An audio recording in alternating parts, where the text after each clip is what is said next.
this mic working? Yes, it is. Thought Check Boss. one. Check one. Hey, Bella. How you doing, man? Aye. All right. Starting it off in Thought Boss style, just as we like. Yeah, man. Let me sort of set the tone, man. Like this is a little different to a show you and I have ever been on, right? So, Right. let me just make sure I've got this switched off. This is on, which is great. Okay. So yeah, like, you know, I've been doing this series, two series that are kind of similar, but have a point of separation. But Conversations with Other People is one of them, where I've been interviewing verified check marks about their lives and trying to Right. connect them to the community more, because it's kind of like there's a gap between you new users and people that have been on here a long time. And then I didn't want people to miss out too, that people just like yourself and like Benny and that I've interviewed in this other series I've created called Strangers to Friends. So we're still getting that same exposure, even though you haven't got a check mark, maybe just yet. Maybe you will soon. We don't know. But so this sort of show, man, like, let me take the reins. Let me just control the whole thing. You just sit back as the guest. I'm going to question you things about your life. I know we're sort of jokey people. If it's appropriate for a joke, go for it, man. But yeah, I'm kind of taking the serious road on this one. And if there's anything that we speak about that you're not comfortable with or don't want to go into, by all means, skip it past. Don't have to go into it. And we can go from there. Obviously, the more open and honest you are, the more deep it goes. And I'll just say straight off the bat, what I've found is my anticipation for doing these interviews with people was kind of a little bit more. I'm never nervous, but like I thought it might have been more difficult for someone who was a complete stranger, which has been for the most part, and easier for people I've known. But I've found that the people I've known, it's been so much more difficult to interview, because you kind of know bits and pieces. You're kind of a little bit more emotionally charged. So whereas someone who's a stranger, well, I might emotionally get into the podcast for the interview. If someone, you know, that I know and love is getting upset, it upsets me too. So it's kind of hard to steer it. So I'm just saying that straight off the bat, but I'm going to do my best here. And I start off by saying, I love you, man. I met you on stereo. You were the third person I spoke to, but the second friend I made. So I spoke to Benny in a show, but it was from that show with Benny that I met you. And fuck, from the get-go, man, didn't we just hit it off, hey? Like, Oh god damn. and Yeah. we began this friendship, and like, you know, you're one of my best friends. We have this closeness. We had this little awkward moment, which nothing really happened, but we we're both individually going through something at the time, in stereo and off stereo. And from speaking every day, we just seemed to, you know, life distant that, and maybe felt like it was between us when it wasn't. And we clarified that after. It was just, we're both going through something very similar. And we haven't spoken as frequently as we used to, but still constantly. Right. Always on my mind and on my thoughts. And, you know, it might be a few days in between, but we're always still dropping the love between each other, man. So I really respect you, like a brother, someone who's just been there, made me laugh along the way too. Fucking great guy. So in saying that, Thought Boss, we're going to pop this first bubble, and then we'll start getting into it, man. Right. Here we go. We've got MC Funk. Welcome, MC Funk. Thought Boss. What up, guys?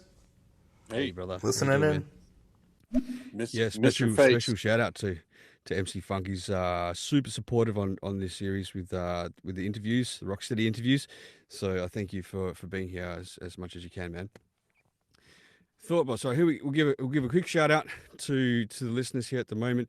MC Funk, Epic Nest, great to see you here. Really happy to see you back on stereo. I am Dave, my brother. Thank you very much. I'm going to be doing an interview with I Am Dave, but we're flipping the tables. He's doing one with Sam I Am and I Am Dave on Rocstedi, not this Wednesday, but the following Wednesday. I think it'll probably be a Tuesday evening his time, which is a Wednesday morning my time. We'll figure the time, but that's coming up pretty soon.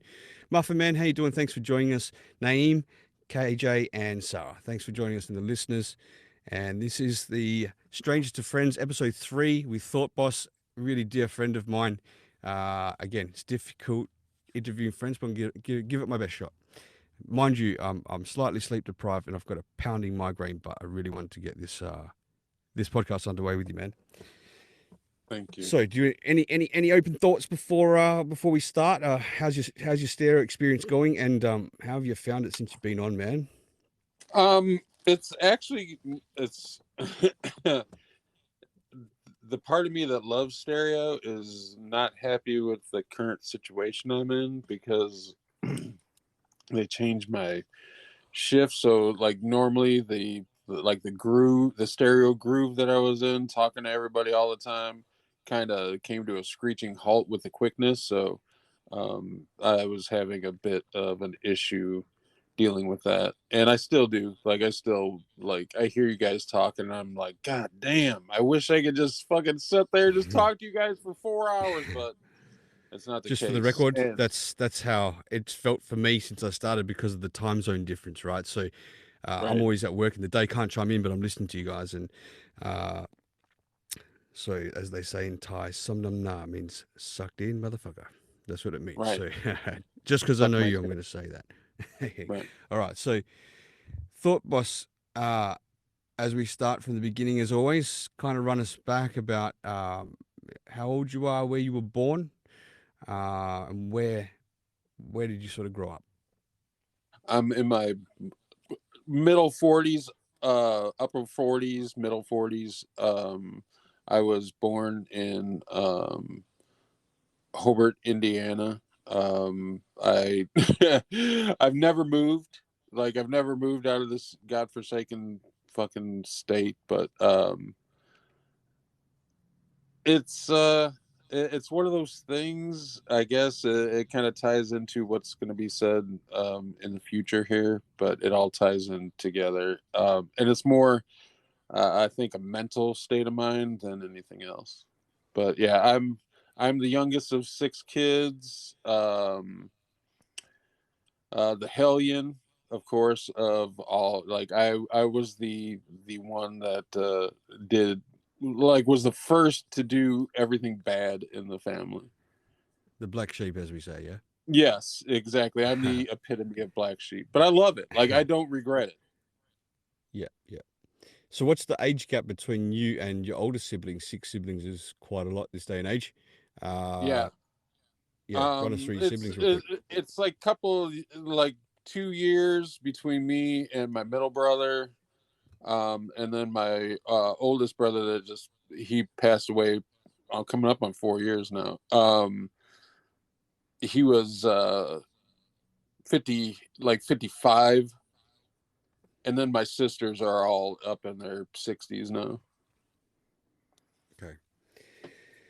So we start at the childhood always. What was life like for Thought Boss as a child?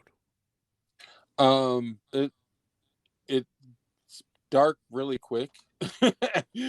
um, yeah, my childhood was a suckhole, and it made me very very angry. I was sexually abused by my father, pretty much out of the gate.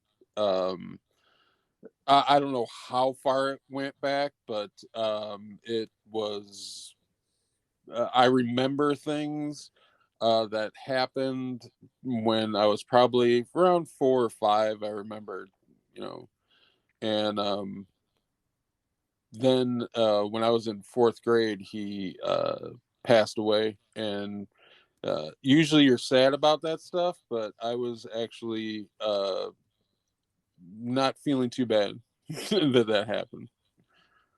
Okay. And childhood was just it was just a series of I don't know what the fuck's going on. Nobody's explaining anything to me. So the only way I thought that I could let people know how much pain I was feeling inside was to just act out and act the fool, and I did it really well. All right. I don't know how much you want to elaborate on the situation with your dad. It's obviously straight off the bat. It's normally not straight off the bat when it comes to these sort of situations so far that I've experienced. But um, let's just ask maybe, what was one of your first memories as a kid? Um, I remember I was, I think, almost 4, and it was a traumatic experience. Back in the day, they had like coffee makers that you had on the stove, and uh, I seen the handle. My mom was at the door paying the paper boy or something. It was something, she lost track of me for like 2 seconds. And anybody that knows a child of that age, they roam pretty fucking fast.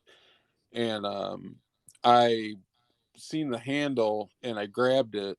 I was able to reach up and grab it, and uh, scalding hot coffee poured all like from my face down to the like right or left side of my body, and I had third-degree burns. Um, that kind of, my mom always said, well, how do you remember that? I remember vividly being in the hospital. Like, I remember there was two black kids that they were twins, and I remember them because they would, I was in a lot of pain, and they would come into my room in their wheelchairs, and they used to do tricks and stuff, and I was just like, how, what, like, I was like, wow, this is cool as hell. And so yeah, my mom's like, yeah, there was two kids that would always come into your room, but I don't know how you remember that. And I was like, oh, I guess, if it's the experience is traumatic enough, your brain's going to remember it. Absolutely right. So there's two things that will happen if it's traumatic, that you might block it out or you absolutely remember, and that's kind of what Right. happened with you, right? Yeah. Yeah. Okay. Okay. So now you've mentioned that your father used to sexually assault you Yeah. and molest you as a kid. Um, was it something that happened to other siblings as well, or just yourself? I think it did, but it was still to this day. The I only have one sibling that gives two shits about me because I called it out, and my mom was my savior. She was so upset, and God rest her soul, she did everything she could to keep me safe, and it hung over her head that she couldn't keep me safe. Um, and But yeah, I have a sibling that lives. My youngest oldest sister, she's the youngest of the girls. Lives pretty close to me, and thick as thieves. Like, we are both. We support each other 100, more than 100%. And people say, doesn't it kind of hurt you that your other siblings kind of like left you by the wayside? And I was like, no, everybody thinks their own way, and they have their own ideas and solutions for life. And if I'm a sore or a thorn in their side because their perception of somebody got messed up, that's on them. It's not me. Like, I know what happened. It wasn't made up. It wasn't a fantasy. He took advantage of uh, his own flesh and blood, and um, it's it's hard to, how do I want to say it? I don't have an issue with talking about it ever, because I feel, especially on here, I feel that if somebody else is going through it, or they don't know, they know somebody that's going through it and they don't know how to deal with it, if I could shed light on that situation, then I feel it's a tool for good, and not something to be, because I spent the better part of my life shamed. Like, I felt persecuted for being sexually abused by my father. And at such a young age too, you really don't even have a clue logically who you could turn to, right? There's just that, you know, all a child really needs as a child is to feel love and safety. Right. If this sort of, and usually you get that from the alpha male and female in your life, which is your mum and dad at that young age. Right. If you're going through this experience, what is your vibe and feeling on a daily basis walking around the house? Is it a constant thought, a constant worry, or is it put out of your mind, or how is how As a what child dealing with it, or as a child, like when you're walking around the house at that young age, what emotions are you dealing with on a daily basis? What sort of consistent emotion uh, are you? Fairly normal for the most part, or living in fear, or I explain to me how. never I never felt normal. Um, I knew in my head that it wasn't right.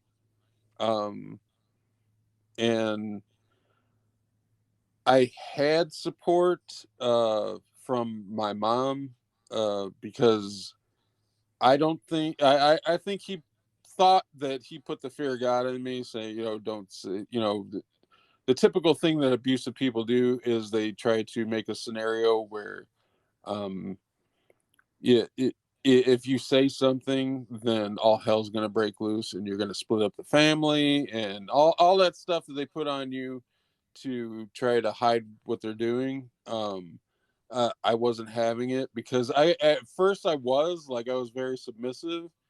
But then as I started getting older, and I don't know what force like shifted my thought to, this isn't right. This isn't what happens in a family. And I I I told my mom, like I told her straight away what was going on, and she at first she thought maybe I was just kind of like mad at him. I don't, you know how sometimes you get mad at your parents and you say stupid shit. Um, but it didn't take her long to realize that what I was saying was actually for real, and so she definitely put a stop to it. Like she's my hero. Like she's already I know I've talked to you in the past about her. She is a parent that every child would love to have because um she put you first, and which most parents do for the most part, but she did it in a way that was so, I don't know, so caring, and she got pissed. Like she got super mad, which I would too. If my kid's telling me that my husband or whatever is abusing a child, let alone your own child, I would want to kill that fucking person. And I think to this day that somebody had my back upstairs or wherever in the ethereal plane because um, they took them out, and I, I'm not sad by it. Like I'm sure I cried, and I think I looking back, I probably did cry, but I really believe those tears were tears of relief that it's not going to happen to me any fucking more. So, how old were you when you actually came forward to your mum and said something? I think I was like 7, close to 7, like 6 or 7. Okay, and I couldn't imagine as a mother hearing that from your child and what reaction she would have done. Like, it's a shocker. You almost wouldn't want to believe it, but your kid wouldn't Right. say that either, right? So it's like, I don't know. What do you remember? What sort of reaction you can recall? I mean, you're a child, Oh, so it's hard to definitely. read. Yeah, I can remember it like it Okay, was yesterday.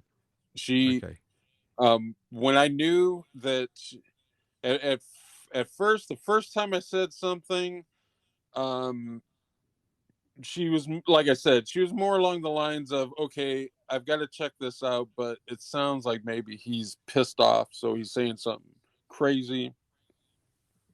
And then I talked to her again about it, and she knew, she knew, like parents that are very, have a good relationship with their kids. They know when they're telling the truth and when they're lying. And sure. um, I seen a look on her face that I'll never forget, because um, she was crushed. Like she was the mama, the mama bear, realizing that she thought she had everything in check, everything, was going good and stuff like that. And then one of her kids comes up and tells her something completely different. She was crushed, and from that day forward, she carried an unnecessary amount of baggage with her that I couldn't stop this. And when I started getting older and realizing the shit that she was going through from it, um, we kind of it formed a bond between us that lasted until she took her last breath. And still beyond that, like I still I feel her with me. But she told me one day, like she was like, I'm supposed to be your parent. I'm supposed to be able to, protect you. And I was like, you're not going to be, you can do your absolute best and still fall short, because you can't helicopter a kid and follow them around and be by their side every month. It's unrealistic. And in saying that, you can't carry baggage along with you that wasn't created by you. Like, you can only do the best that you can, and the rest is just, hoping and praying, I guess. Did you ever witness your mum confront your dad about this, or was that all done? No, no, yeah. Back at that time, and I'm sure there's a lot of people that can relate to this. That kind of stuff was very hush hush. Like I, we would rarely see them argue with each other. They would like hold it till we were in bed or whatever, or not around and stuff. But there was sometimes um that I noticed a hatred that she carried with her. It changed things. Like things were different. My other siblings weren't. I don't think were aware, unless I don't think if somebody else was abused in the family, which I really think it wasn't just me. Um, they pushed it away, or they were just like, okay, I can't bring this up. And then when I brought it up, and I shouted to the rooftops. Um, and I told them what happened, and they chose to like be mad at me, which I didn't which made it worse. Like, it made my situation and the way I was viewing life at the time, because how fucked up it is. That's why I get so pissed off now when I hear about abusive parents or anybody abusing children. Um, uh, I'm not a vindictive person by nature, but they deserve to not be on the face. If it's true, like if the accusations are true, they need to be, eliminated from breathing another breath. Is my opinion on that, because um, yeah, it's a sickness, and I understand that. And it was like maybe he was abused, but that's not my problem. There needs to be a stopgap somewhere that has somebody tell that person, you're fucking sick and you don't need to be around fucking kids. Just if it's possible for you to kind of put yourself in third person perspective right now, not from your own visual eyes looking at your brothers and sisters or siblings that don't speak with you, but say you were a stranger witnessing a conversation between you and your siblings that are that are angry with you. Is it a possibility that you bringing up what happened with the sexual abuse from your father is them being angry at you for exposing it because it may have happened to them and they don't want to talk about it and they wanted to hide and suppress it? So their way of dealing with it is by being angry with you and separating away from you, and this is how they're dealing with it? Oh, I'm sure. I'm sure. I'm sure that's what it is. That's kind of like a baseline thing that happens in most situations. If you're denying the obvious, then that's what happens. It's and that's why I am so okay with talking about it. Just time, like time. They say time heals all wounds, which is not 100% true, because if you don't figure out how to heal it, it's never gonna. It may callous over, but it always gets exposed again, in some fashion. And my belief is that, Thanks, Rose. yeah, thank you. Um, my belief is that when you are comfortable with talking about it, things change. Like, I know I've helped other people deal not just with abuse, like, it can be more than sexual abuse. It could be physical. It could be, um, for whatever reason, that parent not, wanting you, or it was a mistake, or what, you know what I'm saying? It comes in so many different colors, like but it still hurts the same. Just Sure. because I was sexually abused by my father doesn't make it any more painful for somebody who, has mental abuse by a husband, or or wife, or anybody like that. Like, it's not right. That's a good point. I heard someone raise on this app not too long ago. J.R. Strange, who's one a really good content creator on here. Um, he was discussing about people's pain that they feel if they've gone through a heartbreak or emotional trauma or whatever. As a child or as an adult, it's still the same amount of pain. It doesn't change. Right. It's just how you deal with it. But it's it's something that a broken heart for a 21-year-old is the same as a 70-year-old. With Right. the loss of a person. So it's all relative to that person with pain.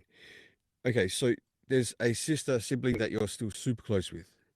Oh yeah. Uh, Yes. Yes. has she ever admitted being sexually abused by your father in any way? No, it's one of those subjects, Rock, that it's, I don't know. Some Most people, there are some people that can talk about it, and it's healing, but with me and her, the understanding is you've been scarred, numerous times. So, um I may not agree with you, but I'm still on your side, that kind of thing, that kind of vibe. Like, we've always Mm. been, like, she'll listen to me when I'm having a bad day or I'm having issues, and um be very supportive, and not judge me. And that's the thing that everybody that has that kind of trauma needs. They need somebody to hold them accountable, but then again, also on the other side, be compassionate to their plight. Sure. Um, so as you've gotten a little older, did you say you were 13 when your dad died? Is that how old I you was were? in fourth. Yeah, I was in fourth Oh, grade, so you're a bit whatever younger than age. that. Yeah, Okay. yeah. So I was still in after, elementary. okay, just to fast forward, which we'll skip back again in a moment, but as you grew into an adult, is it something you ever really discussed with your mum along the way through your life after your dad had gone, or is it Yeah, is we it did. okay? There was other things in the family at the time that was kind of going on. My oldest sister has a lot of issues. She was adopted by my father, um, so that came out, and but she had some stuff going on that made me wonder if she wasn't abused. And now she's just withering away to nothing. She's a raging alcoholic, and her brain's just gone. Like, she's living, but I don't know if you can call it that. So that all that stuff was going on. Her trying to find out who her real father was. My mom not telling her, because actually I actually think that it was a date rape kind of thing that happened, because she was very, very hush hush about all of that, and if it was brought up, she squashed it immediately. Oh, So so are that you there was saying? Are you kind of Yeah. saying that maybe like the age of your daughter, your parents may have been together, but your dad maybe did something on the side, and that's why your sister was there, or Yeah, just before well, your mum? I think that she actually went out on a date with some guy, and he knocked her up. And at that time, you like unwed mothers like went to like I don't know the way it is in Australia, but back in the day here, they had they didn't have like Planned Parenthood and stuff like that, so they had these almost like hospital situations where they would be there for a certain period of time till the baby was born, then they give it up for adoption.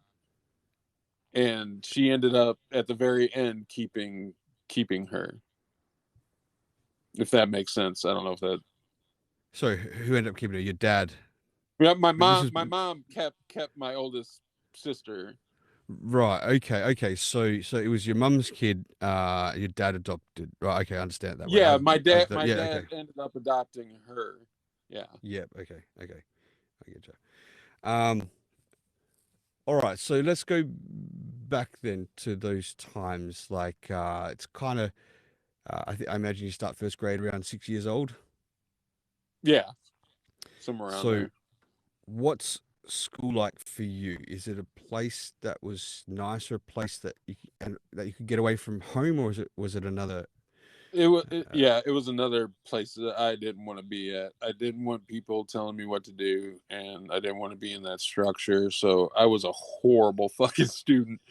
Uh, I I I was the first kid in our family to get expelled from school for fighting. That was my new hobby, and that's another pivotal point in my life, because when I started fighting, it wasn't to win necessarily. It was, I don't know, just I found comfort in To hurt? the sting, the sting of battle, Hmm. like Hmm. fighting somebody, getting hit, feeling that's just absolute just pain was actually a comfort to me. Like, it was the first time in my life I felt alive.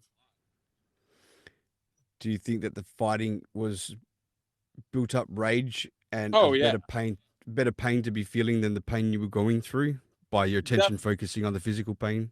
Yeah, 100%, 100%. It was like I couldn't find an avenue to release that anger, and so I found it in um it just the active the activity of just busting, getting your face like I can remember times, and God bless my best friend's mom. She was a Polish lady that she could have been a ring doctor. Like, she could have been a fight doctor because she knew how to close wounds. Like, I had a gigantic gash on my like eyebrow from a fight.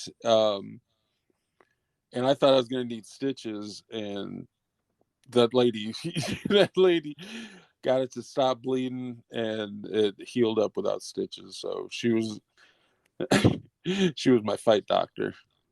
But but in the bigger scheme of things, yeah, definitely it was 100% the vent that at that time I needed to deal with just the horrendous pain that I was feeling. Okay, so y- you're fighting from how young? Like first grade or a little bit older? Because that's pretty The young. seventh grade was the first time that I really Okay. started like fighting in school and stuff like that, and just being a hellion. Okay, so how was your interaction with making friends from that young primary stage up until, say, the seventh grade? Was it easy to make Horrible. friends? Did you? Horrible. No, Okay. the trust thing was thoroughly ingrained in me. Like, don't trust anybody. um they may be nice to your face, but they have a hidden agenda. And um later on when we talk, that kind of comes back around in a positive way, because um I switched everything around. And but yeah, it was it was hard for me. I didn't want to make friends, and I would make more acquaintances. And it was more like, what can you give me? What can you do for me? It wasn't, hey, let's, build a relationship kind of thing. It was more like, I'm going to use you like the way I was used. You know what I'm saying? Like it came across as, this is how the way the world works. People fuck you over, so you got to fuck them over first. Okay, so you really, really felt you didn't really have anyone besides your mum close to you in your life. You couldn't really turn to anybody Yeah, at all, that friends or was it. anything. No, no. I had friends that I hung around with and talked to, but it always felt very not cold, but very not real. Like it didn't feel real to me. Slightly distant. Yeah. Yeah. All right. So let's get to the fourth grade. This is how old you are when your father died, right? Yeah. So how did he pass away? He had a massive heart attack when I was a baby, and he had a triple bypass, and they found a aneurysm on his heart, and they basically told my mom, it's going to happen. We don't know how long he's going to live, but he is, he's got a death sentence waiting for him, because it's not going to heal, so it's only going to get worse. And he was an avid golfer, and died on the golf course. He was teeing off and dropped dead. And I remember that day as clear as bell, because I had gotten hurt at school playing soccer, and we went to the hospital to get X-rays and everything, and we came back home, and my mom had, like, I just that action of that happening put her like schedule behind, so she was trying to hurry up and get dinner going, and she went downstairs to get laundry going, and I seen this car pull up, and it wasn't anybody that I had recognized. And I thought sometimes they would pull in our driveway and turn around, but they pulled in, and this guy got out, and he had like this badge on his like shirt. And so I yelled down to my mom. I was like, "Somebody's here. They have a badge on their shirt." And she's like, "What?" And then, like, the last thing she needed was somebody to come try to sell her something. And so she came up. She came upstairs, went to the door, and I was standing right in the middle of the living room, listening to the whole conversation. And he's like, "Mrs. Schroyer, can I, please come in? There's something I got to tell you." And she's like, "What are you trying to sell me? I don't have time to listen to this." What? Totally oblivious that this guy has the worst job in the world to fucking tell somebody that their, loved one passed away. And all of a sudden, she like got it, like she understood, and she started crying. And I'm like, "What is going on?" And this guy came in, and she looked at me, and she's like, "Your father passed away." And I remember like this feeling coming over me of, and I knew I shouldn't have felt that way. Uh, I I know I should have felt sad, but I didn't. I I was like, it was almost like, the monster's dead, the monster's gone, and it was more relief. And I remember crying, um, but I never told anybody. I never said anything, and not even to my mom, until I was way older. That I wasn't sad. Like it was more tears of joy than it was sadness that he was gone. Okay, so just a little recap back is that, obviously you're getting sexually abused from your father. So those are terrible times. In the other times, what was he like as a father? Was he still cold towards you, or was he trying to make up for things in the meantime? Like, give me the mentality of and the sort of He person he was in the meantime. he was a strict disciplinarian. I must have got the worst part of him, because my brothers and my brothers and sisters would get mad at me because I just didn't have any fond memories of him. And so I was like, yeah, I'm sure he played, catch with you and stuff like that, but he didn't with me. And he was pretty much a fuck face. Like, he was just always yelling, always just being a disciplinarian, being very strict. And I just remember hating him. I mean, on top of the worst shit that could happen to you as a child, I just hated him as a person. And what was he like with your siblings then? If he was different, was he like a He was different the person? same. He was the same with them, but with me, it was more like a watchdog thing. Like, don't don't say anything, or very bad things are going to happen. So it was like constantly dealing with that feeling of mistrust, I guess, would be a good thing. The best way to describe it. Okay. Did you ever get to meet or know your grandparents on both sides of the family? Oh yeah, they were awesome. Like On both sides were I'm awesome. yeah, my mom's side of the family was so big because she was a farm girl. She was the second to the youngest of 13 kids. That's a lot of fucking Wow. kids. No TV back then. No.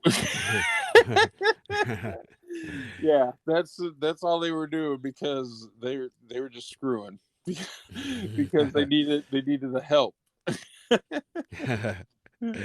um, and so would you spend a lot of time with either of your grandparents from each side at all? Like, what are some Yes. sort of memories you've got going there? Those are some, and I'm sure I've shared them with you over time, but I'll share them with everybody else, because it was probably one of the only times that I felt serene. Like, I felt like a kid, and I felt loved, like, unconditionally, on both sides.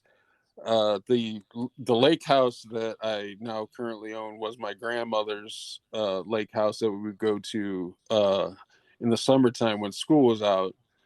And I remember it to this day. I can, as soon as I start talking about it, I can smell smells, hear things that have happened there, because it was the only time in my young life that I felt like a kid, and I didn't feel like I was being watched or being judged or anything like that. It was just me and the lake house and swimming and going out in the boat and fishing. And my grandfather was the epitome of what a grandfather is. Like, he wore the bib overalls, he smoked a pipe, he was the coolest fucking person I can remember. Like, I was like always thinking to myself, he's an old man, but he's a cool fucking old man. Like, and I And this is your remember mum's parents? my on my father's side. Father's parents. Okay. Yeah.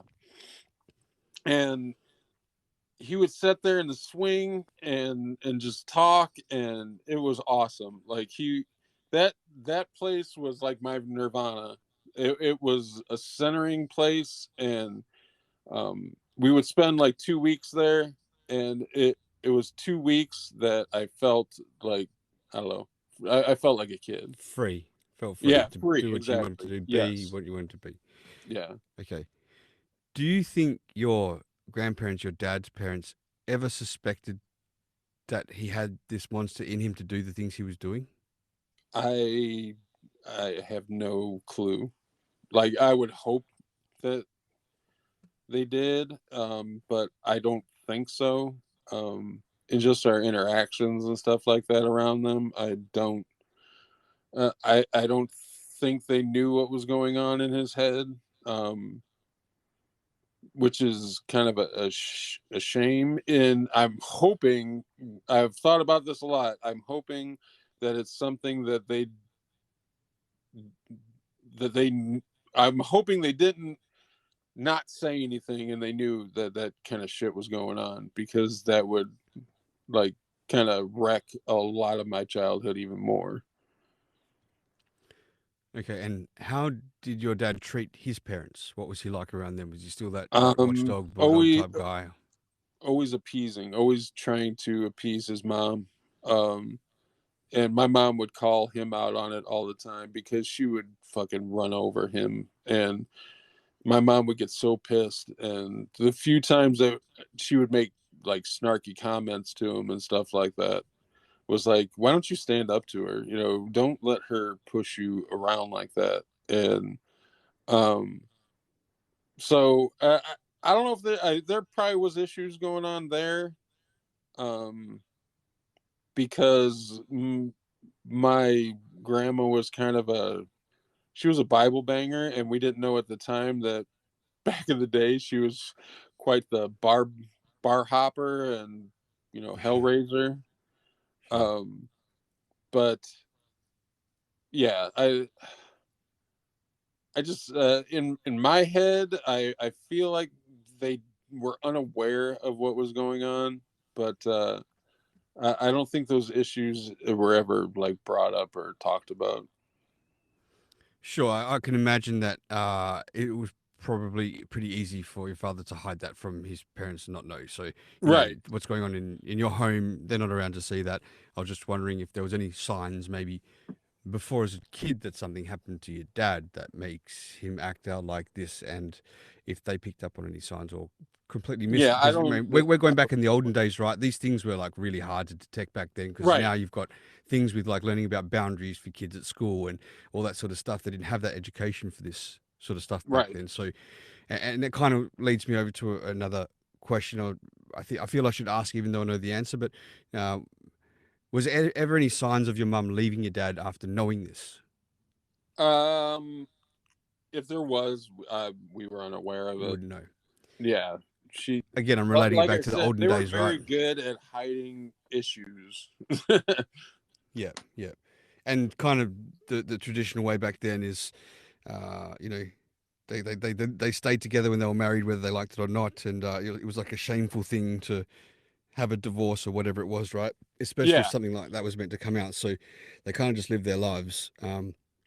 That's like my grandparents' generation, excuse me, compared to more my parents and our generation. Right. But okay, so you caught news that your dad's passed away, and you felt that feeling come over you of relief. Right. Uh, um, what was your siblings' reaction? And I mean, kind of walk me through the funeral part. Do you remember that part? Oh Okay, yeah. properly. Yeah. And this actually, uh, this part of it started honing my need to find humor in things. And comedy now to me like is a huge thing because it's saved my life on more than one occasion, and we can get to that in a little bit. But uh my they were crushed. Like my whole family was just it was like I felt the sadness, but I didn't like participate in it. Like I think I acted like I was upset, but uh, I felt it was palpable. Like the feeling of, oh my God, he's gone. And my mom now, like most of my sisters were already out of the house, but she was like, oh my God, I gotta keep this family together by myself. And I felt that. Like I felt that with my mom. Like she had this huge burden put on her shoulders, like instantly. And my sisters and brothers, uh my brothers were of the cloth, a man doesn't show emotion, a man sucks it up. And so they were very stoic about it. um but my sisters and that, they were all tore up. Like it was a bad situation. And but I found out then with our family structure that you can only cry so much, and then I don't know, there has to be like a relief valve. And with us, it was kind of, I don't know, fun, remembering funny shit that happened. And I remember it was the final um day of the funeral.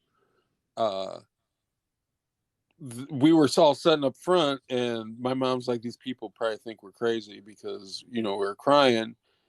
And then we would like talk, like whisper like funny shit that happened, and we would all start laughing.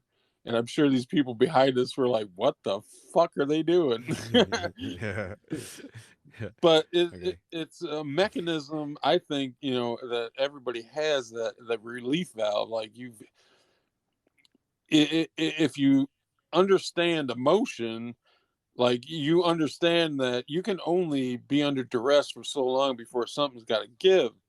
And with us, it was like, we've got to start, I don't know, laughing about things, and not just thinking about doom and gloom all the time.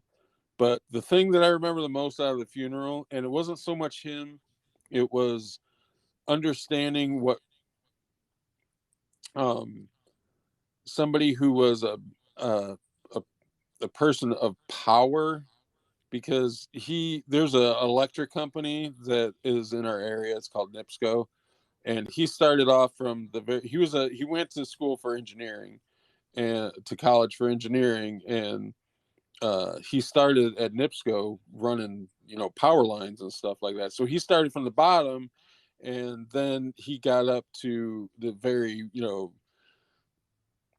like business suits and ties and stuff like that, a job. And he was very well known in the area. And Rock, when the funeral procession started, my brother noticed it first. We were turning this corner, and he's like, oh my god. He's like, look, the cars are still like, it was way way down the road, and there were still cars in the funeral procession. It was a massive fucking line of cars. And that's when it hit me, like, he was like a really like well respected person that had a huge flaw that nobody knew about. Hmm. You hear about that often. You really do Yeah, hear. It's almost like they've worked their way through society to that point that it's so unexpected of them that they could almost get away with it. You right, know? exactly. Yeah. Yeah, Yeah. yep. And especially in that time period, like, it Yeah. was easier to get it. Like you were saying, it was a lot easier to get away with that stuff. Hmm. Okay. Excuse me. Um, I had a question there when you were talking. I want to ask, but one thing I wanted to say is that you said, and you kind of almost keep trying to like justify that you shed tears on that day because of the monster he was. Like, you almost shouldn't have been crying because you felt relief, but it was there. But can I just throw this in there that I witness at funerals quite often? Of course, if you go to a funeral when a loved one's passed, it's sad. Right, I remember going to my grandparents' funerals. Of course, you break down and cry. But then I noticed a funny thing is that because I'm terrible at funerals, I might go in support of a school friend whose dad's died or something like that, and I'll cry at the sad parts. And I think to myself, why am I crying if I don't know the person? I don't know their life. Of course, it's a sad setting, but right, it's almost like you're not crying at the passing of the one that's passed, but more of the people that are alive and love them, the sadness that they're feeling.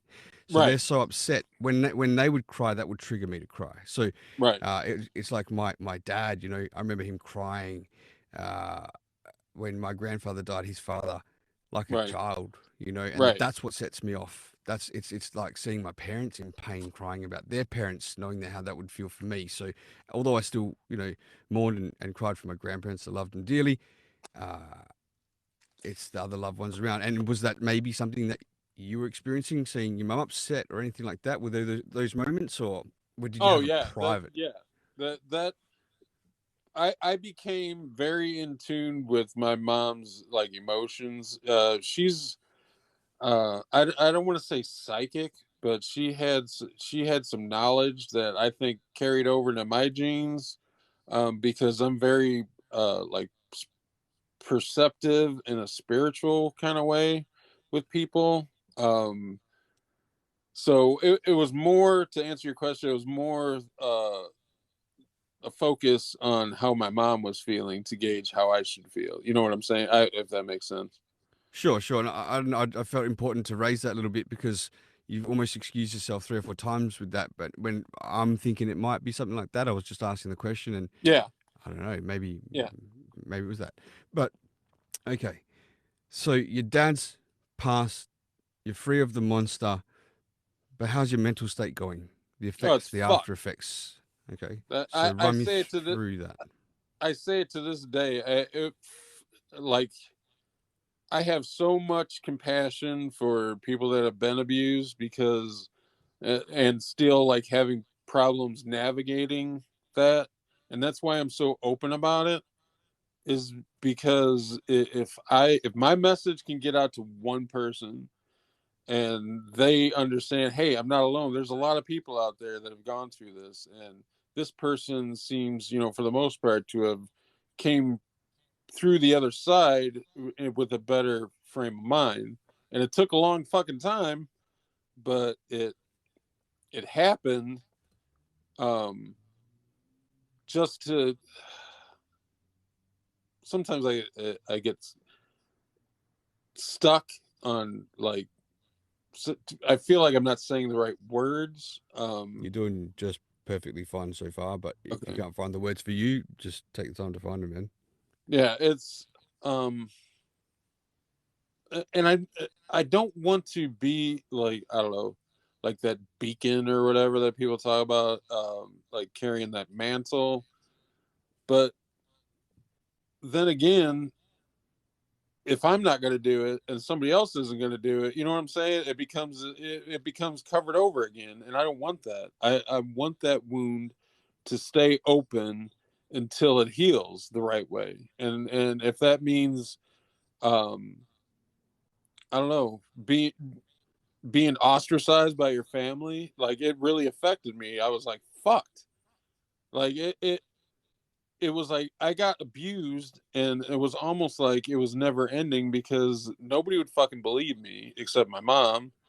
And if they did believe me, they weren't letting me know. Like, they weren't helping me out. They were just like, "Oh, whatever, stop talking about it. Nobody wants to talk about it."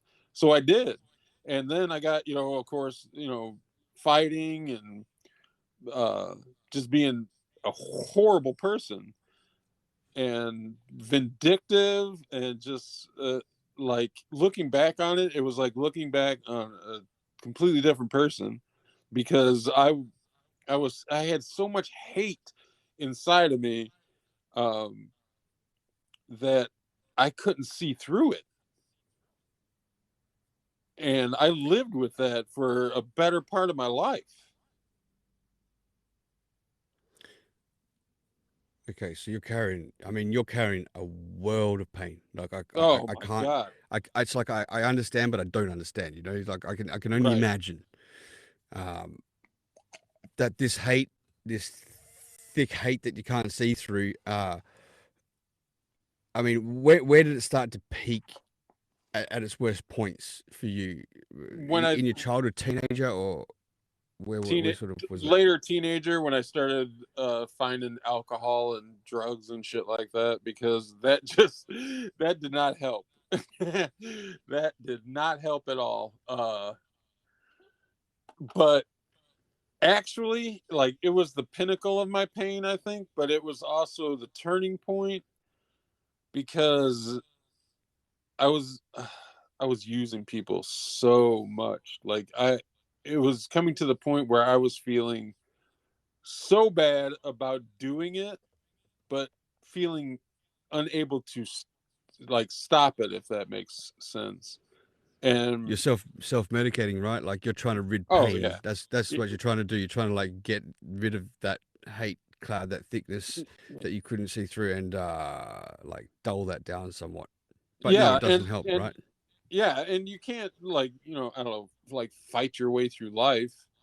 Like you can't be, punching people every time you disagree with them. That doesn't work. And so when I had a couple of so-called friends, hey, let's get high.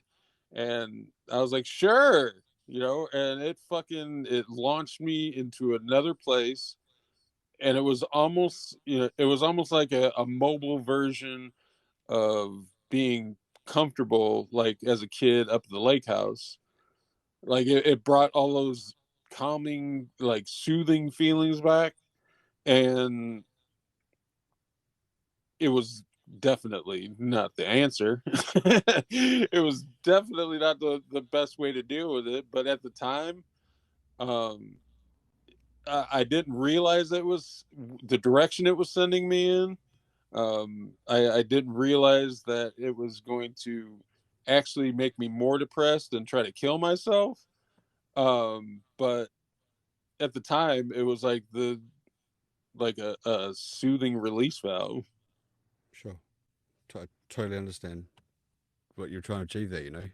Right. I don't blame you. I don't blame you. Probably one of my follow up questions from that is, were you were you offered or dealing with any sort of counselor help or anyone to talk to, a professional to talk to up until about that point? Because you're like late teens now. Right. Did you try to reach out to get help for maybe what was forming in your mental state at that time? My mom sent me to a psychologist. That did not go over good because I didn't want somebody psychoanalyzing me, and I it didn't feel like help. It felt like somebody just bringing back up memories that I had stuffed away, and I was like, "Fuck you!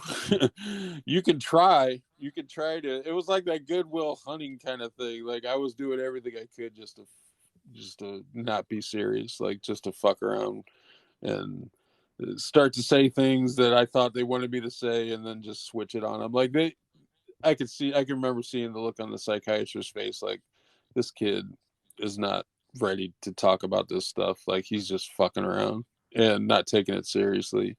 But I was taking it seriously from my aspect because I was like, you're not coming in. I'm not letting your fucking ass come into my world because you don't deserve it. That was my mentality, is like, fuck you. And you're, trying to psychoanalyze me. And yeah, it was, it was a rough go. Like it, it was suffocating. I can remember feeling like that. Like, something's got to give. And it felt like no matter what direction I was trying to go in, it always came back to um, how fucked up everything was. Uh, can I throw my 2 cents in what I'm sort of Oh witnessing yeah, here? Which you probably completely, figure this out anyway. But just to clarify, it seemed like you absolutely had a problem with authority and trust. It seems like obviously your dad's supposed to be that man that you could trust and the authority of the right, house, and he never gave that to you. He's broken your trust, and you didn't like being told what to do. Now that you're older and you can make those decisions, you didn't want to let any motherfucker in. right, You couldn't trust any motherfucker because you never had that from that alpha male as a young at a right. young age. Is that Yep. pretty Yes. accurate? Deadly accurate. So right, so there had to be a turning point somewhere for that. Yeah. Well, to get to the last part before things started changing in my head, and it was just getting older. Hmm. Was before I was diagnosed as being rapid cycling bipolar.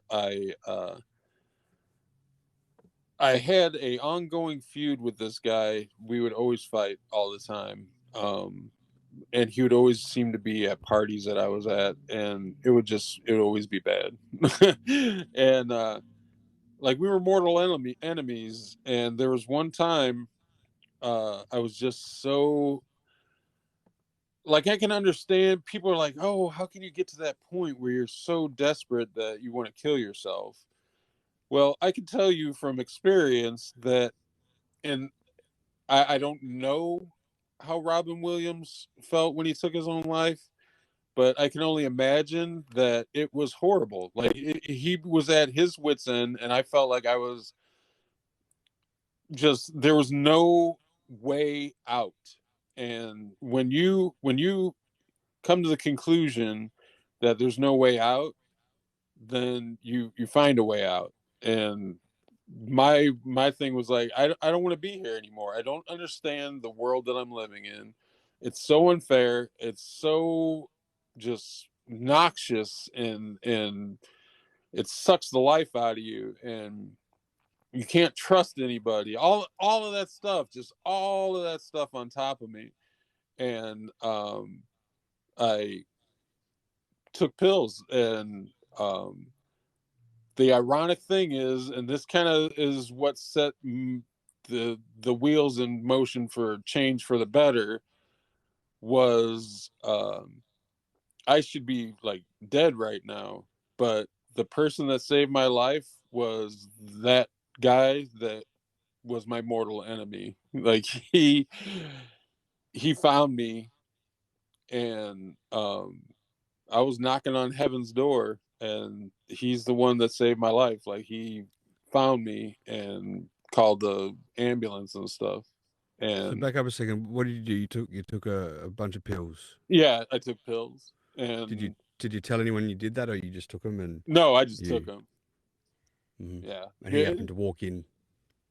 Anybody that's in this, in the realm of, self-harm and suicide knows that the cries for help and the just wanting to end things. You don't tell when you really want to kill yourself, you don't usually like broadcast it, and you usually like, the saying in the mental hospital was always, a cross for attention, and then like up the arm to end it. That if somebody's cutting their wrist, slitting their wrist, and they slit it sideways, it's a cry for help. And doing it the long way is you want to just end it. Yeah, I just So wanted to kind of unpack that slightly too. right, Kind of just what you said, right? Is that first of all the whole suicide thing? Uh, people people don't understand it sometimes if they've never been in that suicidal depressed state. right, And bottom line, I mean, the way of thinking for that is that you're experiencing so much pain that death is less pain than living, and that's it. exactly, That's the exactly, right, simplest way to put that, right? right, And so the reason I asked if you told anyone is because there's two ways of doing that. Is there's what you did. You just took the pills and told no one. You wanted to end it. right, But then there's people that'll take the pills, then tell someone that they've taken the pills. And some people might think that's pathetic. Why did you do that? If you wanted to die, why did you take the pills and then tell someone? right, That's because they have no other way of trying to reach out to the world except to say, I'm experiencing this much pain. I'm about to kill myself. Please, somebody, I'm about to die. Help me. right, I need someone to help me. That's their scream right, for help. So never look down or frown down upon anyone that's done that, or mock them or think it's right, pathetic, because they have no other way of trying to reach out to the world because they just don't know how. And that's the way that they want people to know that they would do it if they can't get the help. right. But you had enough. You're Yeah, ready to do it. yeah. I was done. I was done trying to figure things out. It wasn't working, and but that, like I said, that was a turning point, because first off, I got proper help. Like that put me in the hospital. I wasn't getting out until I came to grips with what was going on, and Is this like a mental institution yeah, hospital? yeah. And Around this area, like most places in the United States, they have short-term facilities, they have long-term facilities. I was kind of in between, um, just because of my situation being so drastic. I was in there for a while, um, but there was people there that weren't. I was trying to shove them away because on the outside it was working. Like as long as I treated people like shit, I didn't have to talk to them. I didn't have to answer questions, didn't have to and trust them. yeah. And these people were like, you know what? You can do that all day long. We're still going to be in your face. And um, it it changed things. Like I started feeling like somebody was paying attention to me and understanding, trying to understand the pain that was evident, and that changed me to the fact that I'm I'm here for something more than being, an abused child. I'm here for more than anybody, like family or anything. I'm here for myself. Like I wasn't asked to be born into that family.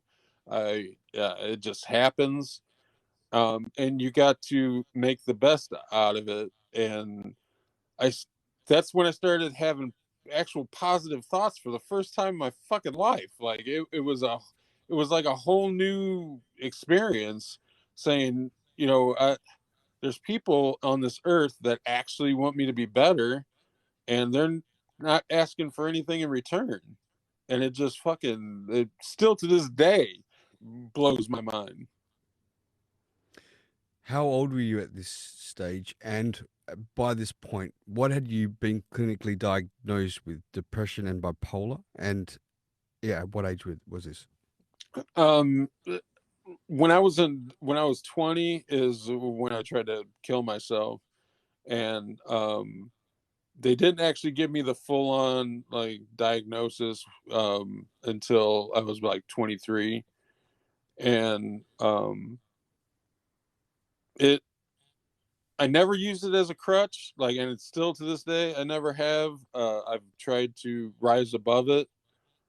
In my 20s, I really didn't, because I was still kind of in that rebellious stage, and I was drinking a lot, uh, drugs, fucking acid and stuff like that. So there was still that dark part of me still around. So it was kind of like, how do I want to say it? It's kind of like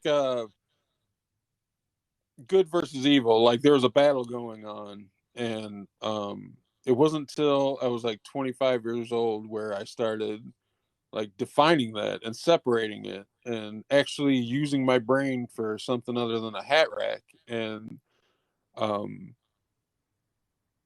yeah, so 20, about 23, 24 is when I actually started taking meds and stuff for it. And Meds for what specifically?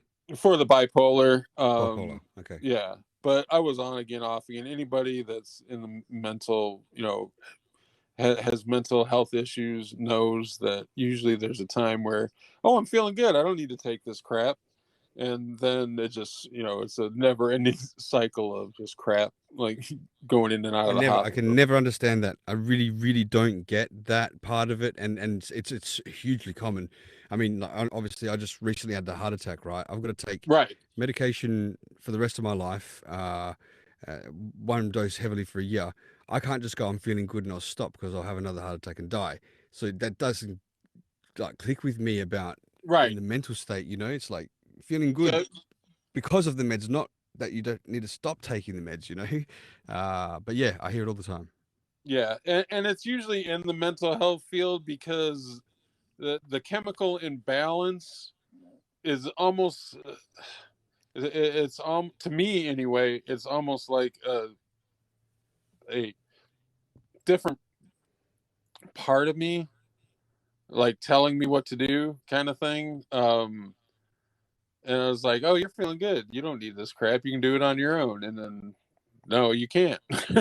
You just fuck things up again. And so it was a true like struggle, um until probably about 25, when I really started getting into, I don't know, understanding that I can change things. If I work hard enough at it, I can change things for the better. And I started being like, okay, I was a shitty person, right, up until now. And now I choose not to be that shitty person.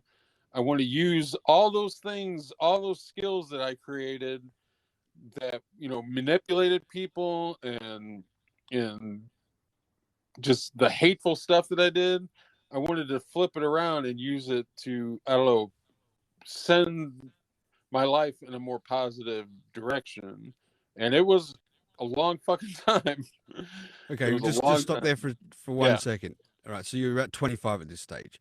So Right. obviously you've had trust issues, authority issues with people, you know, trying to Yeah. stamp authority over you.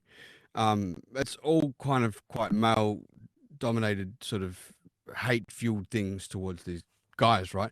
What Right. was it like with the women in your life? Like, were you so hate fueled that you didn't want to focus on? You know, most guys in the young 20s are trying to pick up chicks and go out drinking with their buddies. Were you doing that sort of stuff? Were you trying to pick up girls, or were you Yes. fighting your own demons, or what was happening?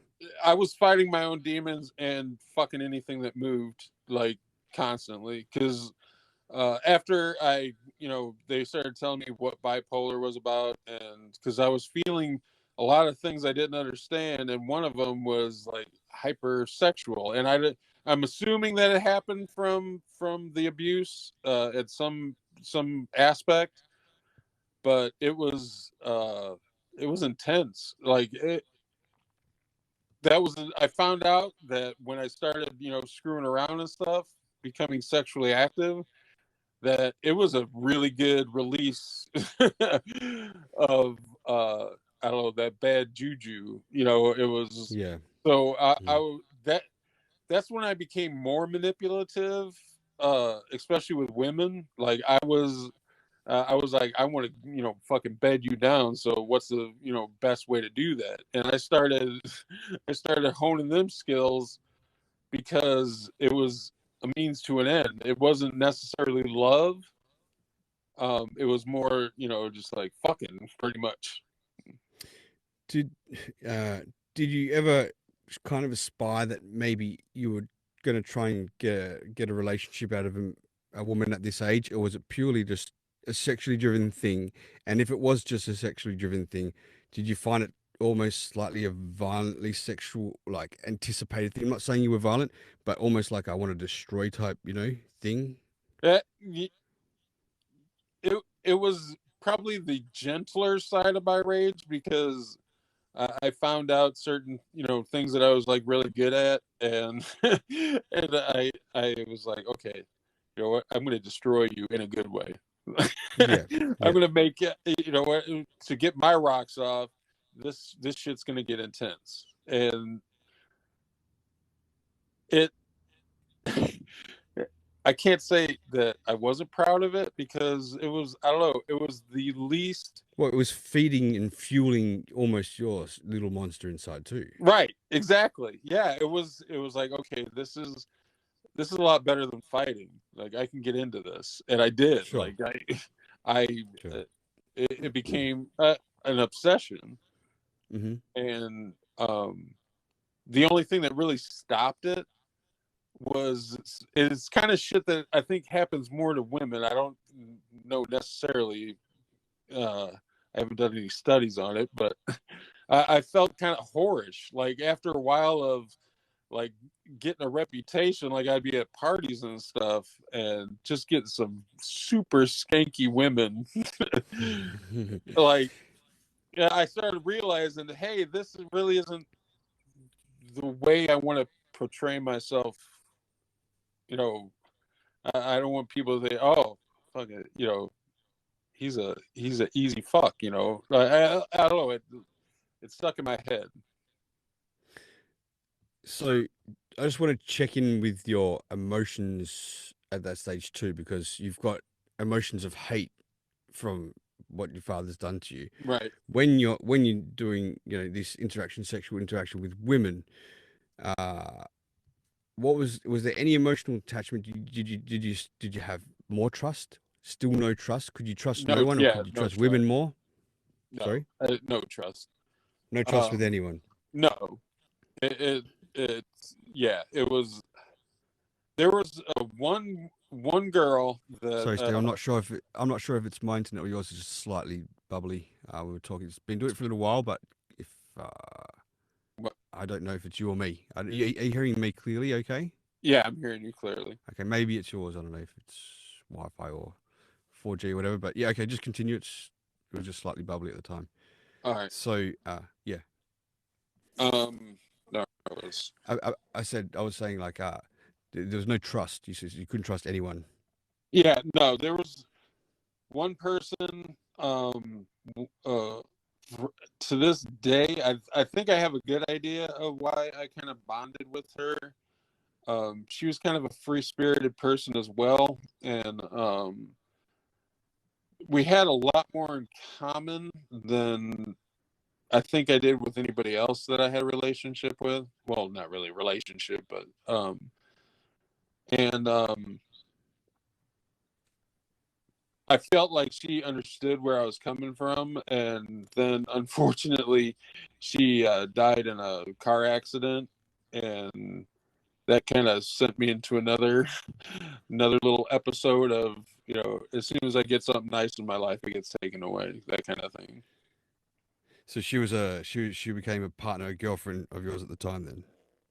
Yeah, we never really said we were boyfriend and girlfriend because we would fuck around with other people, but we would always come back to each other as that centering point, if that makes any kind of sense. Yep. Uh, had you and you're about 25, 26 at this stage, are you or Yeah, yeah, okay? yeah, around then. Had you formed any relationships with anyone yet? Had you had a solid girlfriend yet by then, or not yet? Besides her, no. Like, I wasn't interested in that.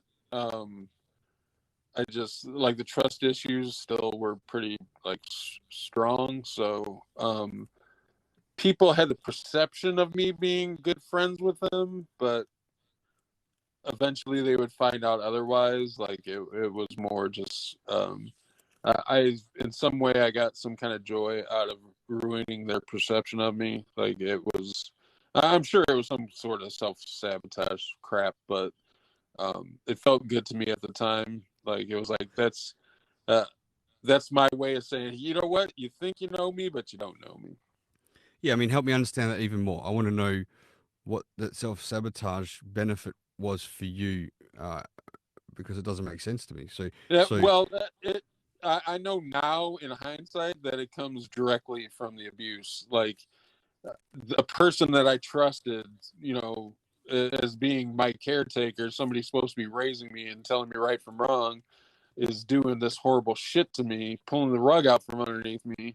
Um, I think was the definitive factor for why I treated people as horribly as I did, because it was like revenge almost. Like, I couldn't get revenge on him, so I would, sabotage relationships because in the end, everything ends badly. That was my perception.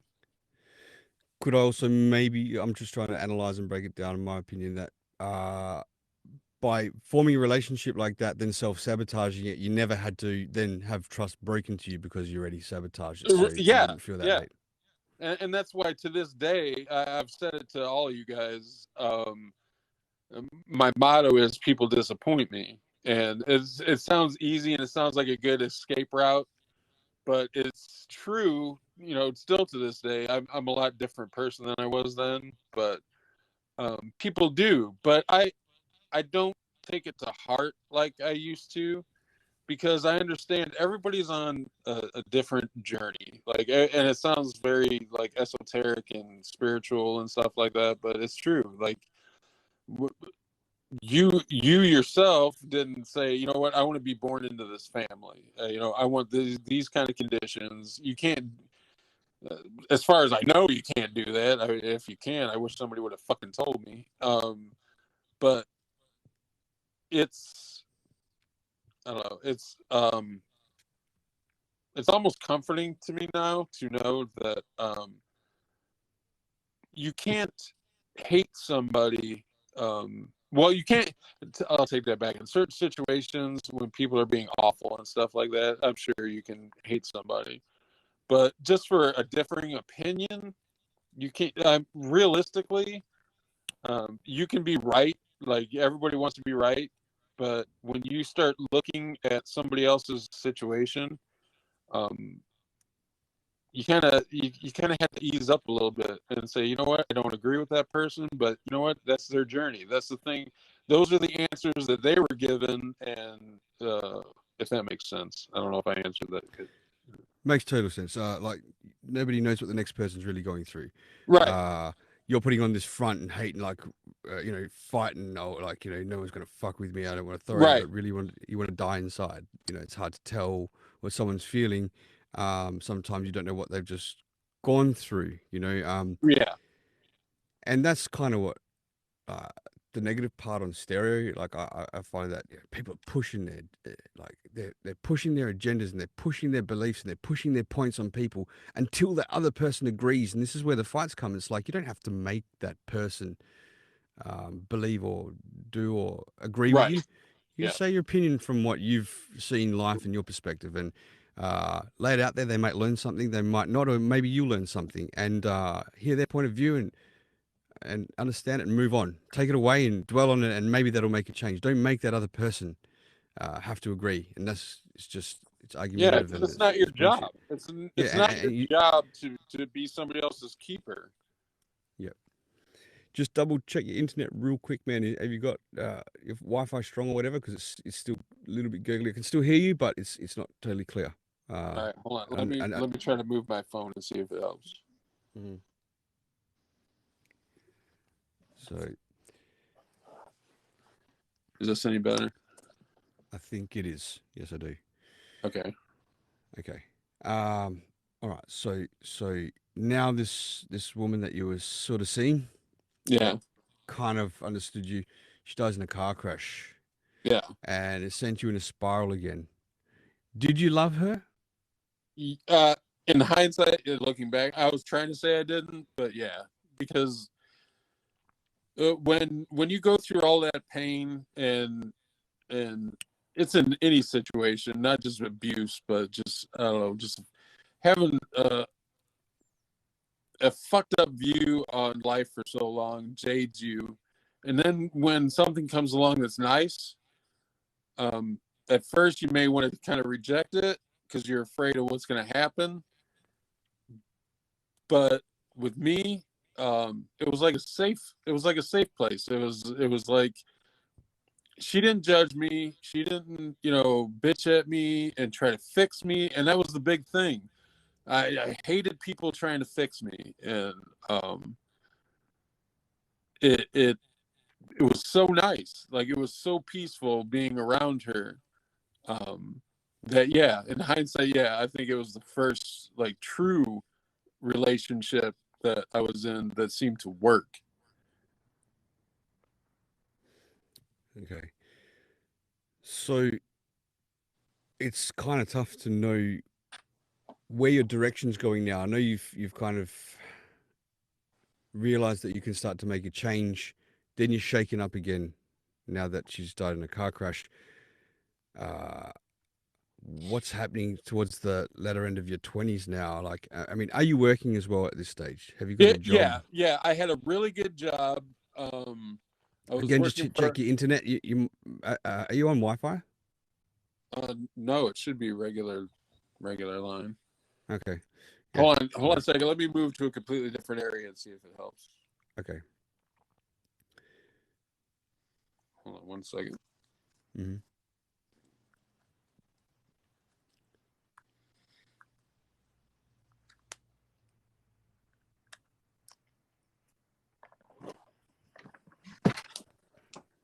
Oh,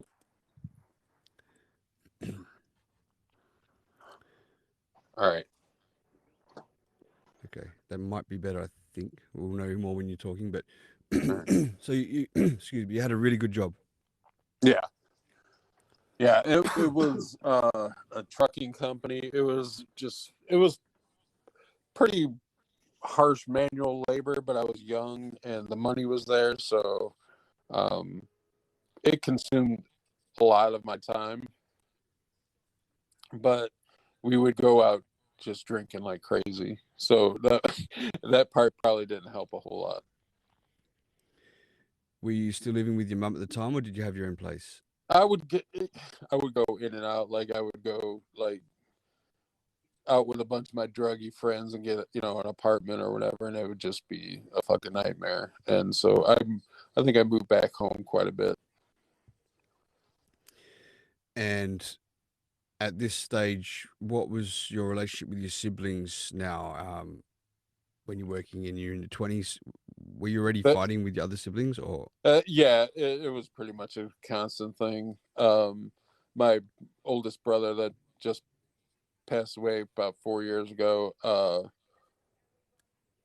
Me and him were at each other. It's so weird because, like, as we grew older, we grew together. Like, we became thick as thieves. Like when we got older, but when we were younger, he was like a mama's boy. He was always, ratting me out. Like, oh, Steve came home, late last night. He was drunk. That kind of thing. It's just like, fuck you. Just because you don't have a life doesn't mean I can't have a life. And so, um, yeah, my sister, the one that I'm close to now, we've always been close. Like, out of all the siblings, um, she understood me the most. Like, she tried to like help me without, trying to fix me, kind of scenario. So it was it was basically me fighting against everybody else except for her. Okay. Um, so you're carrying on in your 20s with a more positive mindset now, and set on how to change, like how to flip your life around, how to get rid of the hate. What did you start doing to try and achieve that? I'm still to this day a voracious reader. So I was like, I'm gonna spend the rest of my life trying to make things, better, because I think I at that time I was you had to be ready. Like, nobody can, in any situation, like alcoholics, you're not going to get them to stop drinking unless they want to stop drinking.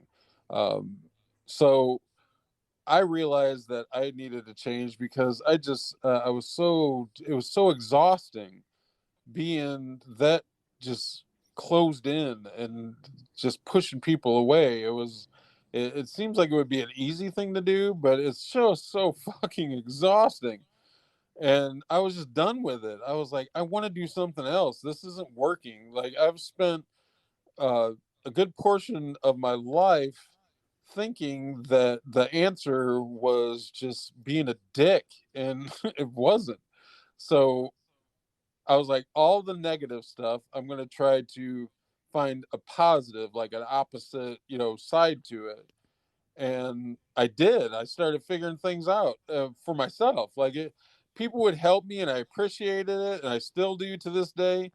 But it was one of those things that I had to do for myself, and it's been a work in progress. Like, the seeds. I want to tell anybody out there listening that feels like their life shit, or it's not exactly where they want it to be.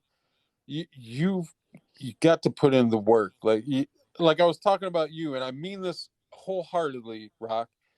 You're the kind of person, and I don't like know you like like we're next door neighbors, but ever since I started talking to you, I always felt like you were the kind of person that wants to organize things and get things together, and don't just spend your whole life talking about it. I know I've been around a million people like that, where they're always talking about this, this project that they're doing, and they're never really doing it. They're talking like it's important, but they're not really. They're in the same situation, and I respect so much people like you that, I don't know, are more doers. Like, they want to put that work in, and um, so my thing is to put yourself around people that not only support you but challenge you, because you call me out on my bullshit when you think that I'm something's going on mentally. You always tell me what's going on, dude. And I love that you're not a people pleaser. Like, you want to have friends, but you also want your friends to be real. You know what I'm saying? Yeah, I feel that's it's always important to be true, right? So you Right. call the elephant in the room, and to get the answer, if someone needs help, you got to ask straight. You can't tiptoe and dance around things sometimes. But it's because I love you, man. You've always been solid with me, man. Just like a just like a big brother that we could talk so easy about whatever, and laugh. Right. God damn, can we Yeah. laugh? Yes. So, thank you, man. Sorry, I Thank you got for the kind words. sidetracked there. Appreciate Oh yeah, no, I that. just I want it because I started realizing that I read a book, um, and I can't remember the fucking name of it. It's been a long time ago, but it kind of set a framework for the way I've been living my life currently. And I'm sure you've heard it before. Probably a lot of people have. It's like, who are the five closest people around you, and what are they doing? Like, are they enablers, or are they, people that challenge you? Because how successful you are is pretty much determined by, the people you keep company with. And it made a lot of sense to me. Sure, absolutely. I totally agree with that. So it sounds like reading was the a good way to distract yourself, educate yourself on how to flip your life around. What sort Right. of content were you reading to do that? Um, I started off first all the foo stuff, like the Tony Robbins stuff. I got kind of bored with it because it really was, I don't know. Like some of the stuff that he did was, that's how I found NLP, neuro linguistic programming, and that helped me out a lot. But he used a lot of that stuff, but it was still too foo for me. Like, I wanted something kind of like a solid structure, and not wishful thinking. Like, the whole manifesting thing drives me insane because, oh, you could just sit there, and think about something and it comes true. Well, you know what? Sometimes it does, but most of the times you have to put the work in to make it happen. To make There's a lot those. more behind it that they don't fucking say, right? There's a lot more Right, behind it. Yeah. right. So I started, figuring that shit out for myself, and it was so gratifying. Like, it was such a pain in the ass, but it was a good pain in the ass. Like, and I kept pushing myself like I've never done before in my life. And then I started noticing that I started having honest people come around me and help me out, and didn't really want anything in return. And that was new to me. That was so new. Like, it was like, okay, this person, I I don't feel like I trust them, but they seem to be helpful. And then the more I got to know them, I was like, okay, you're always waiting for that hammer to fall and to find out, okay, they're a serial killer or something like that. And then when that didn't come around, when it was just like, okay, they're legit here, wanting that back and forth, me help you, you help me kind of mentality. And that's when things really started changing. And that's when, like, when I was younger, like, I had talked about comedy being a huge influence, because at first I used it as an escape, and then I started using it as, it started becoming like a part of me. And I was raised in a very sarcastic family, and people that have listened to me on here talk know that, like, dinner time at our house was like roast central. Like, if you couldn't, hold your own, if you didn't bring your A game to the table, you were fucking exiled. And and I loved it. And that's why nowadays, like, I gravitate to, like, sarcastic people. That's why I'm so glad to be, like, to have the opportunity to be around you guys and stuff, because, we could talk serious, but we're ball busters by nature. Like, and if you can't handle it, then you need to move on. And I love that. I I love love it that. too. I really do too. Yeah, it's fantastic. Steve, I want to visit right back again one last time because it's like we're starting to take a positive track, and there's a question that's been Okay. sitting there which I didn't know I was Yeah. going to ask. I do want to ask it, and I'm going to be vague how I ask it, and I don't want you to relive it or anything like that. But I just if you could give us a flash of when your dad's sexually assaulting you as a child, Yeah. um, your mindset as a child, and with the trauma that's going on children seem to like disassociate and separate from Right. that moment to not be part of it. Did that happen to you? Were there any after effects with that? And if so, how did you deal with it? Um, I didn't so much like like separate from it. I was just very like I remember myself being, this is uncomfortable, this isn't right. Like I knew immediately it wasn't right. Um, but instead of disassociating, it made me angry, like pissed off. And it was just it was two parts, pissed off, and two parts just not getting it. Like not okay, like having what you think your family is supposed to protect you to, a family member, like the family member betrays you. And yeah, I've heard that too, where people separate, kind of disassociate, and it's like another person that's happening to. But me, I internalized it too much, and it became just rage. It's just pure anger. And I've got to say, like the whole way that you've been telling this story of your life like that, it seems you haven't one bit tried to disassociate from it. You've totally grasped it, totally owned it, and totally taken control of it.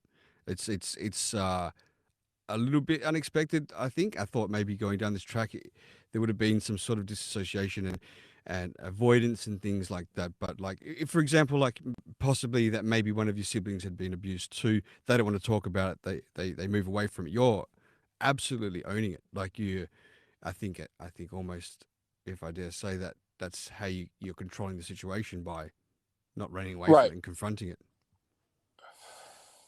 Yeah, I'm not necessarily like a control freak by nature, but when I think it was born from that trauma, my need to have not necessarily, not now anyway, like have control over people, but just the situation, like because I was always, under the assumption that you can't change people, you can change situations. So it, it, you can change people, but only to a certain point. They have to want that change to happen. And so I was more, um, even to this day, just glued to the fact that I I may not be able to control everything in my outside world, but you better fucking believe that I'm gonna try to have as much control over myself as I possibly can. And I totally believe that from you because I know you and I know the sort of self work that you're doing on yourself, what the things you've done through neuro linguistic programming, and the achievements that you've made to be able to understand and deal with those things. So, like, yeah, Right, knowing you as a friend, I mean, you totally control what's happening internally. Uh, right. but let's go back to the positive part we are just talking about. You start to notice change, and people, you could start to open up some trust to people now. Yeah, yeah. So where does your life start to divert to, or what track does it take from here? Well, I got married. I That was a kind of a train wreck. But I take responsibility. A lot of guys don't. Even though the story sounds pretty fucked up on her side, it takes two to tango, and I'm sure with my bipolar ass, I probably wasn't the easiest person to deal with. Um, but we had been going out for like 6.5 years, and then we're finally like, let's get married. And so I was married for 4.5 years, and probably the greatest thing that came out of that was my son. Like I was convinced that God did not want me to procreate, and I totally got it. Like I totally understood, and then she calls me. I'm at work, and she's like, I'm pregnant," and I just like, what? Were And you married? You were married by then? yeah, Yeah. I was like a year and a half into our marriage. Mhm. She had gotten pregnant, and So I'm freaking out now. Like I was like, okay, I don't have to like fucking worry about my like the feeling. Like as Yes, I soon do. as it becomes not just about you, like shit changes quickly.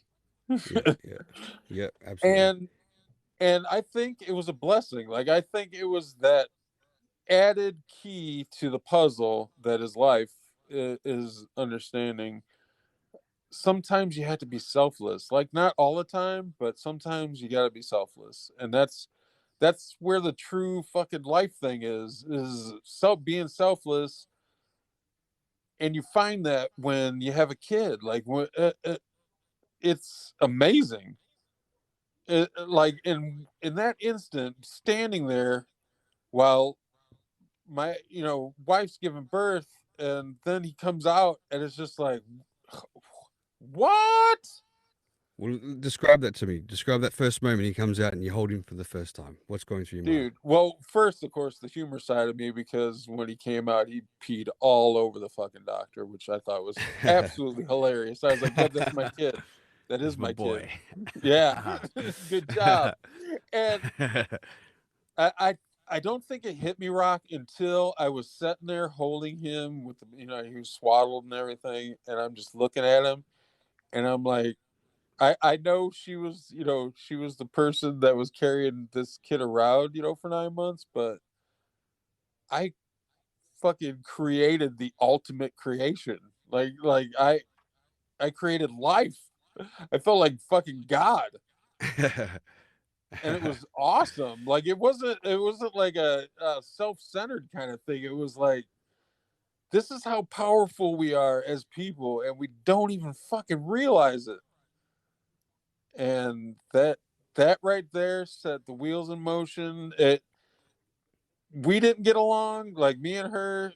She tried to change me too much, I think, and in that I rebelled, and I think that's what caused the divorce. It was definitely a two-way street. Like it wasn't me cheating on her. I never did that, and I don't think she cheated on me. But it was just like my son asked me one time. He was like, "Dad, why did you and Mom get a divorce?" And I said, "We just didn't get along." And I couldn't be more honest. We didn't get along, and it happens. Like somebody How has an old was idea of what you should be, and unless you're not, unless you're willing to change that part of you, it causes a lot of fucking turbulence. how old was your son when you and your wife divorced or split up? He was still, I think he was what, 4, I think. Okay. He was young. Uh so going back to when he was a baby, I've got to ask this question, even though I think I know the answer. But I've got to ask it. Is that holding him? Did you ever fear that there was any streak of your father left in you to be a monster in any way to your child, even though the overwhelming love, I know that love when your child's born, and it's just, uh, I know running through my head, just to say real quick, is that I just thought, my God, I almost want to take a knee and like everything that I've ever learned in life, I'm going to pass this to my son, and Right. everything that my parents have ever done wrong to me, I've got to make sure I do the opposite. And not that I had bad parents, but they just, it's like whatever I didn't like, if my dad smacked me one time or something, I've got to talk to my son or whatever it was. That all in a flash, this is running through my head. But it doesn't turn out to be that way, as they get older and you lose your cool and you do these things. Did you ever fear? And I'm not saying about the sexual abuse part. I'm talking about like the watchdog type style thing in your dad. Did you fear that might have a streak in you that would come out to your son and he might feel the same way as you did as a kid? Um, that is such a great question, because that was on my mind, and it it was like an instant answer of fuck that, because with the comedy thing healed me and has saved my life on more than one occasion, and I used it in spite of my father being a sexual abuser.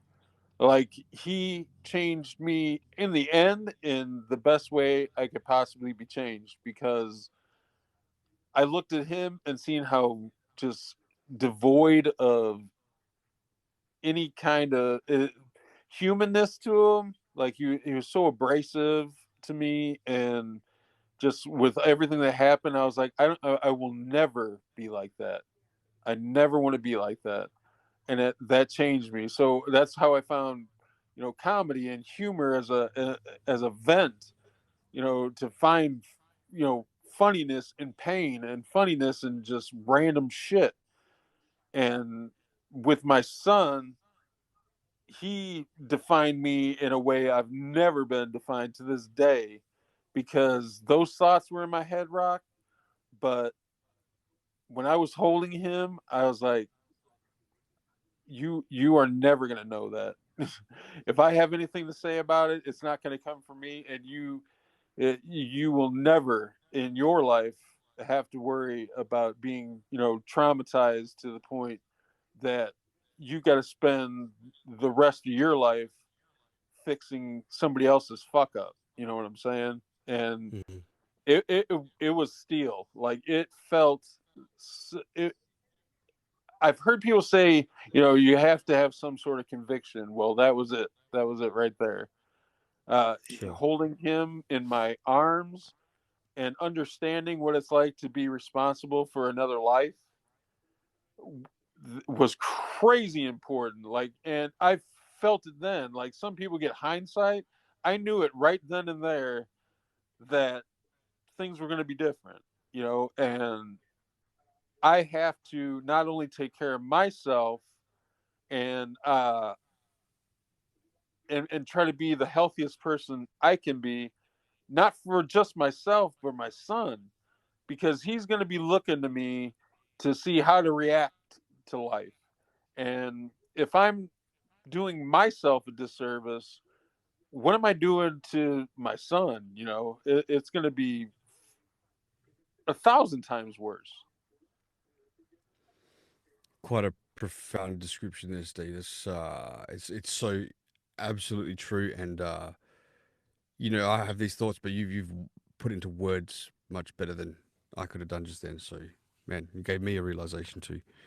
Um, okay, so let's skip forward those few years from when he's born, and then you and your wife are splitting up.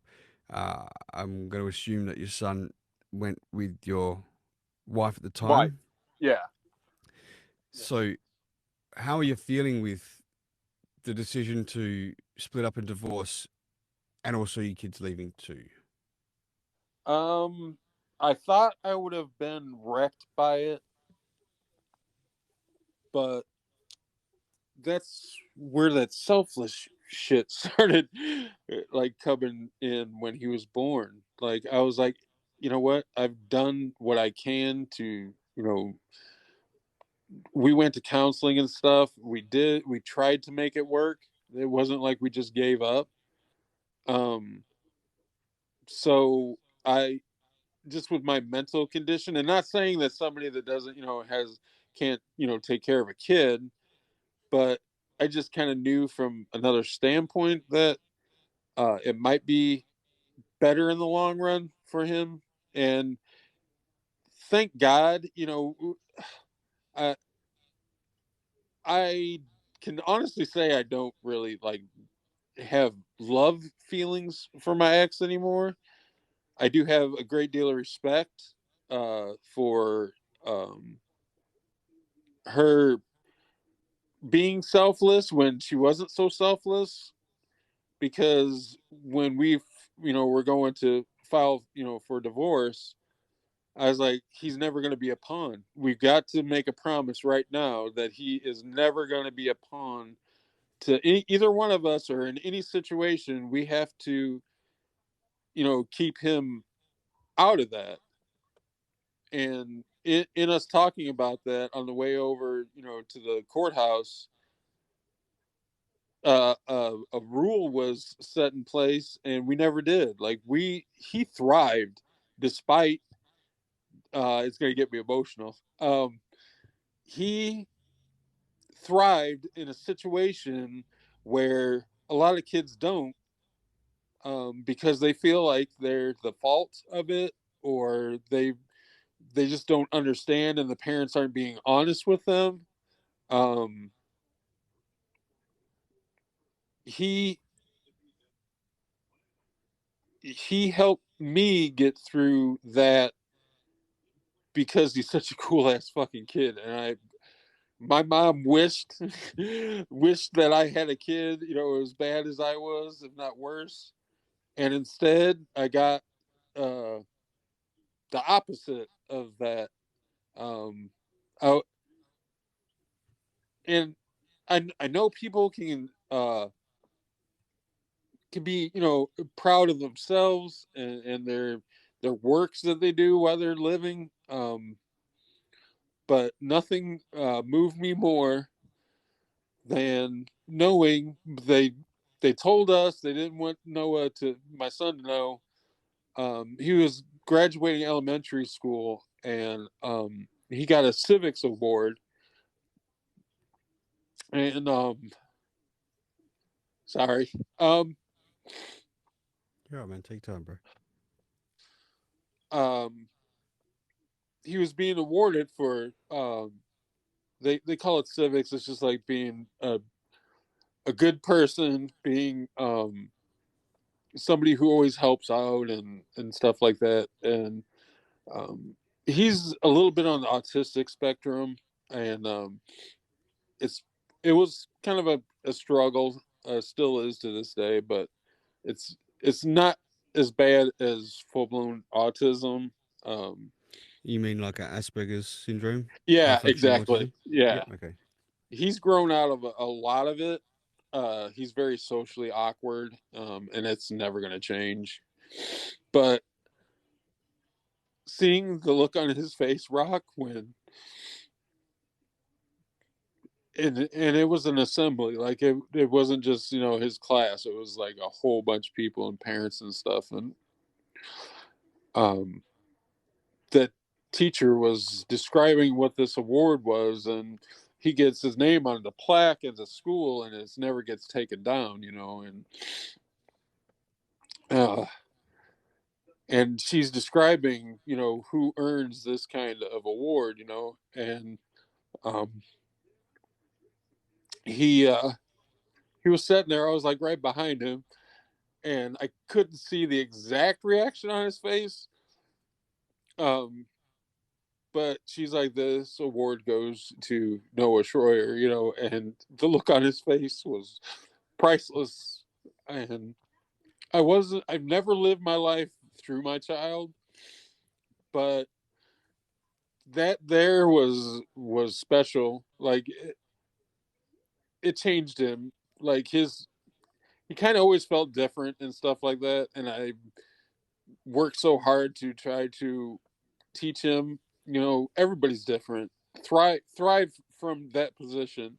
If you feel awkward, find something um to work off of, and you'll never go wrong. Like you may fail, but if you keep at it, and you don't let people deter you from your fucking dreams, you may not be able to get everything. You may not be able to get exactly what you were hoping for, but I think that's a much better way to live your life. And in that moment, I think he understood that because he may not have been a straight A student. Uh, he struggled a lot, but despite that, he he has this heart, dude. It's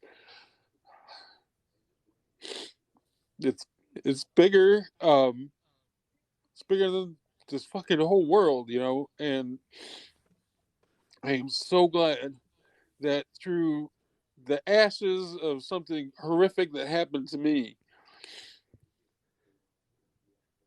was totally different for him. It was so um it was a miracle. Like it was so life changing. Um yeah, whew, damn. You're making me cry, man. This is why it's Sorry. hard to interview. No, no, no. I mean, please, it's a beautiful thing. This is why it's hard interviewing your friends.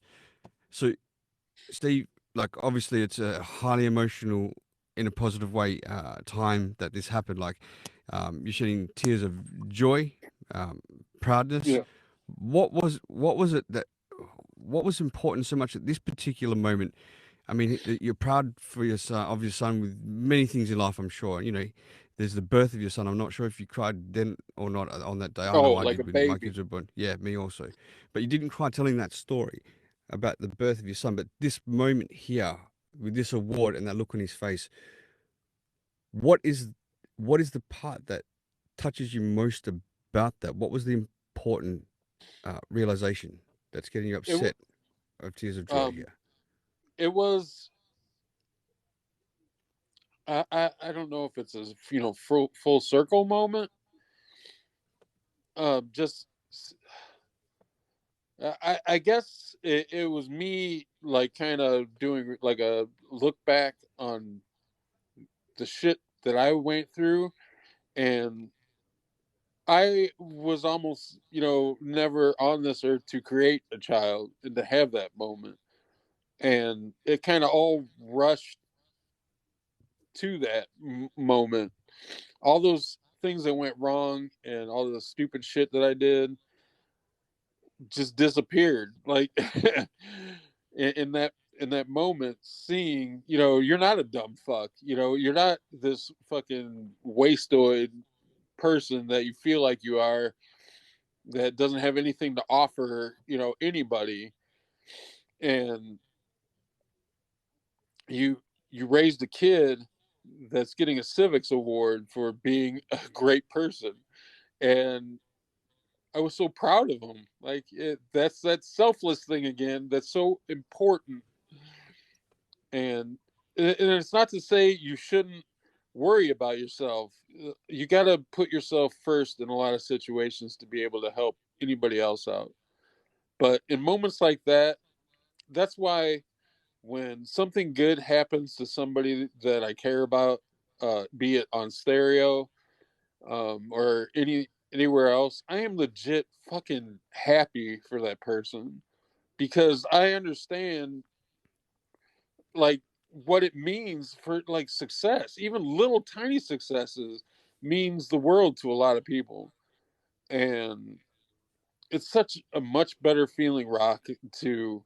And I'm not going to say I don't get pissed off at people. I do. I still say horrible shit about people. I'm not a perfect person. I don't want to be. I want to try to do right by people. I don't want to be ignorant to people unless they're ignorant to me. But stuff like that, like it changed me, like hardcore changed me, and seeing him succeed with the shit that was going on with him made me see how successful anybody can be at any age if they just fucking try. Just do it. Just yeah. I'm Can I sorry just that got all soapboxy, but no? that's the way I Oh no, feel man. now. That's totally beautiful. Like I said, time to open up and be real, and that's exactly what you just did, and I expected it of you, man. I just want to say, as your friend, that I'm proud of you for your success in making that moment happen for him, because it's you that's broken any negativity that could have been passed down. You took control, and you did all the right things right now for your son to reach that moment. So you proud of him reaching that success is a spin-off of your success in achieving what you wanted to achieve. So well done, man. That's such a great fucking story to hear. I'm just so proud of you. Uh, And if how there's long ago was anything, this? oh, Sorry, go ahead. he was in. Oh my God! Don't make me do the math. Um, it was a while ago. I mean, Okay. he's almost getting ready to graduate high school, Hmm. and so yeah, I was still, I was still young, um, but he, I know for a fact that he he was given to me, um, to to not just show me how to heal the right way, but um, to be good to the people that are good to you, like to be um, respectful, because my brother, this is another sad thing. This is probably going to get me crying, but it needs to be said. Love the people who love you back. Love them, because that's a precious commodity in this fucked up world that we're living in now. Um, my brother had a bunch of. He should have been dead a long time ago. He went into the Air Force. We're a military family, and I tried to get into the Army, but because of uh, some seizures I had when I was a kid, a baby, kept me out. But he was so proud of that, being like the dude was fucking high on the fact that he was going into the Air Force, and he made it through basic training, and he started doing his regular training, and he came home on leave, and he he never was one to take care of himself very well, and he had this gigantic lump on the side of his neck, and my mom's like freaking out. She's like, "What the hell is that?" And he's like, "Oh, we're getting it checked out at the base when I go back." And so we're all like, "What the fuck?" I mean, it was, dude, it was like a knot, like a fucking softball size fucking lump on the side of his neck.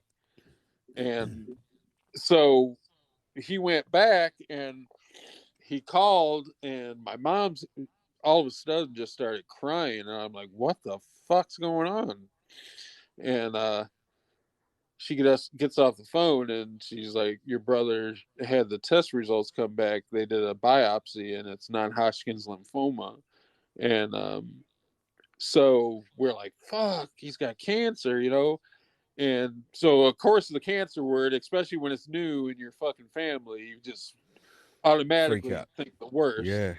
Hmm. And so my mom and my sister went out there to be with them, and I went just for one. I can only go out there like one day, but I just wanted to be with them. And uh, the doctors told us that it was caught soon enough, and non-Hodgkin's lymphoma is one of the uh, it has the highest cure rate when it's just started.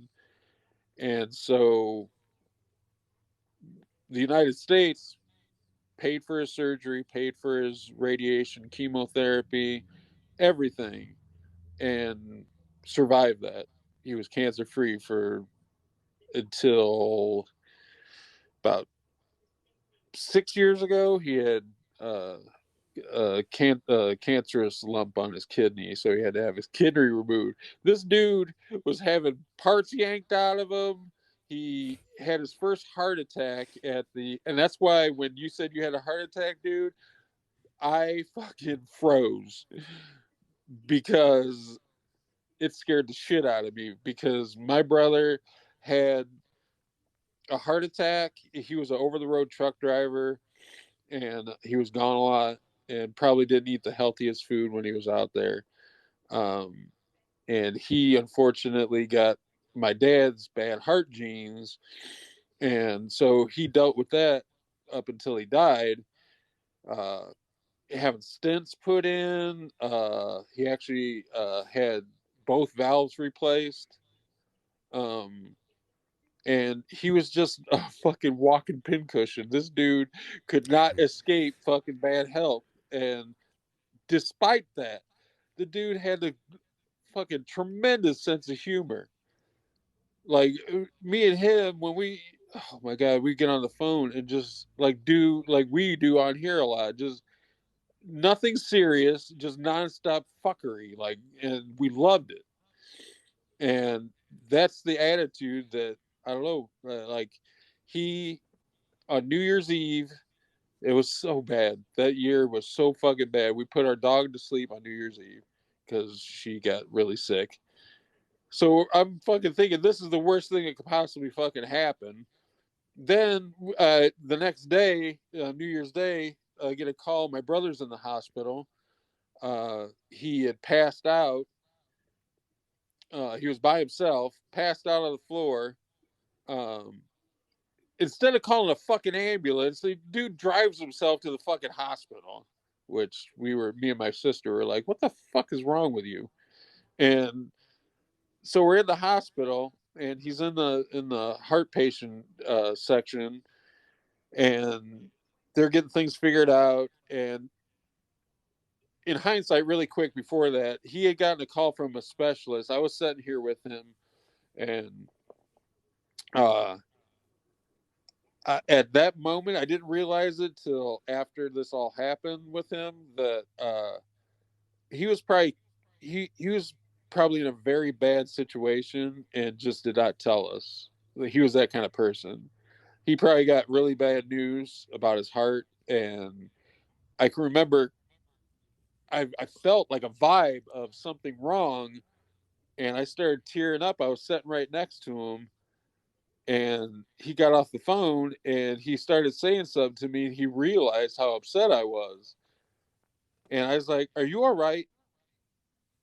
And he's like, "Yeah, what?" And I was like, "Don't fucking bullshit me. Are you okay?" And he's like, "Yeah." He's like, "Don't worry about it." He's like, "It's just, I have some tests I got to get done." And the whole time he was in the hospital, I just had this feeling like he's not being 100% with us.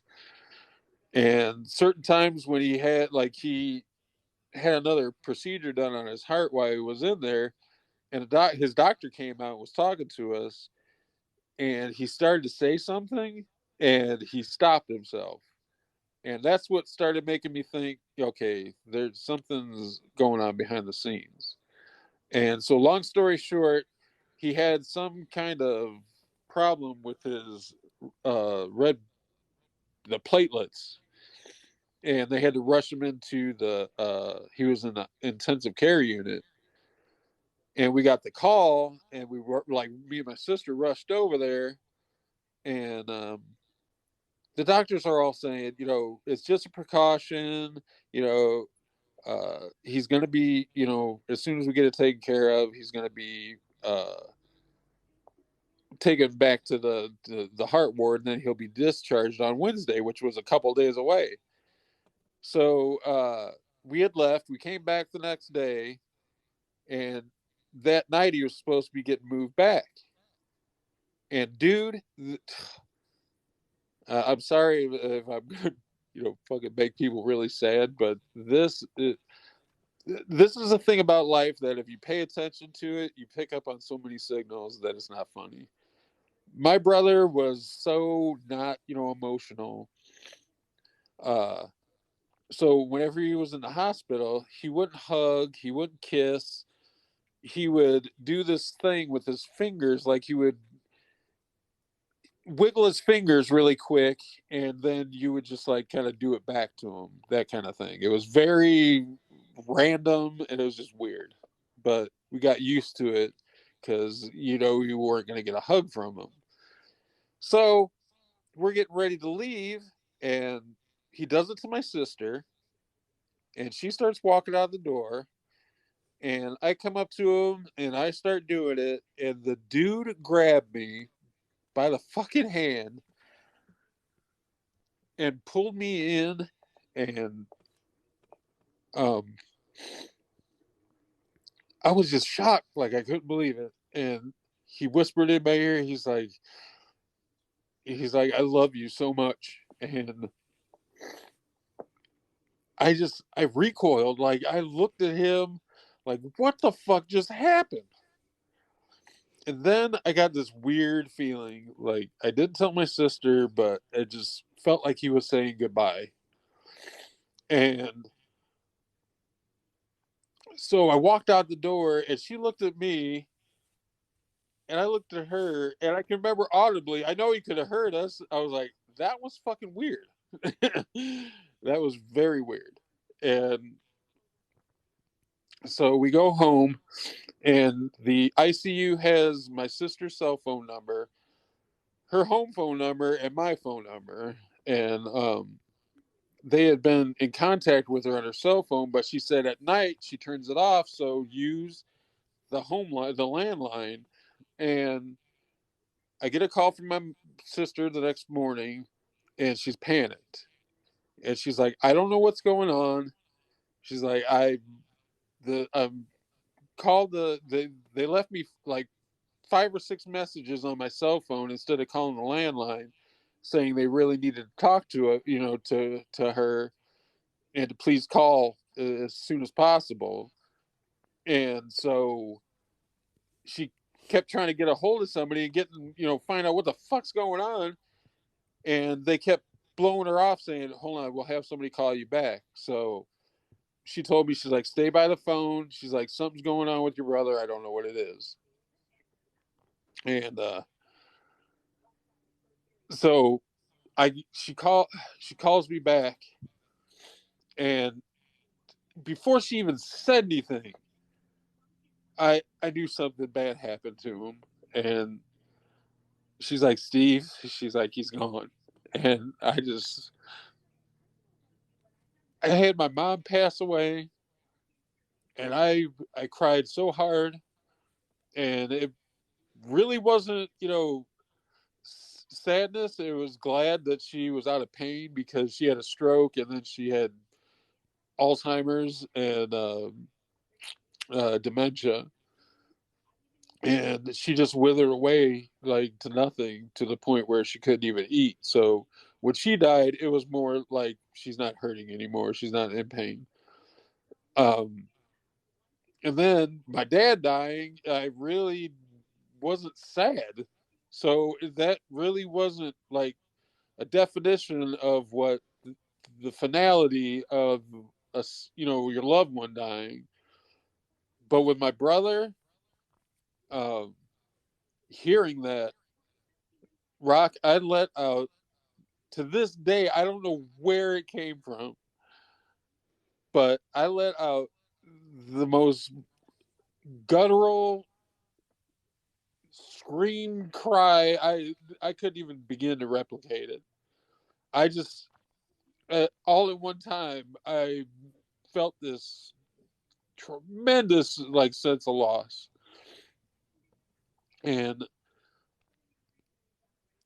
to this day, it still affects me. Like, and I know it's probably because it's the first sibling to go, but our road was a fucking rocky one, because we hated each other as kids, and we grew to love each other as adult kids, and respect each other in a way that I can't even begin to describe. So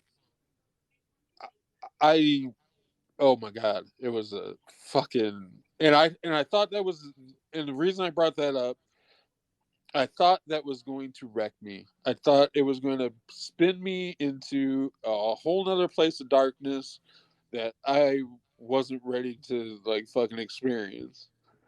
And I don't know if it was because was so aware of that possibility, that I was just like, no, my brother does not want me to do this, to go somewhere where I can't get back from. And I'm not gonna say I did it for him, but I there's a part of it that was him, because he would have been so fucking disappointed in me, and that hurt worse than him not being around anymore.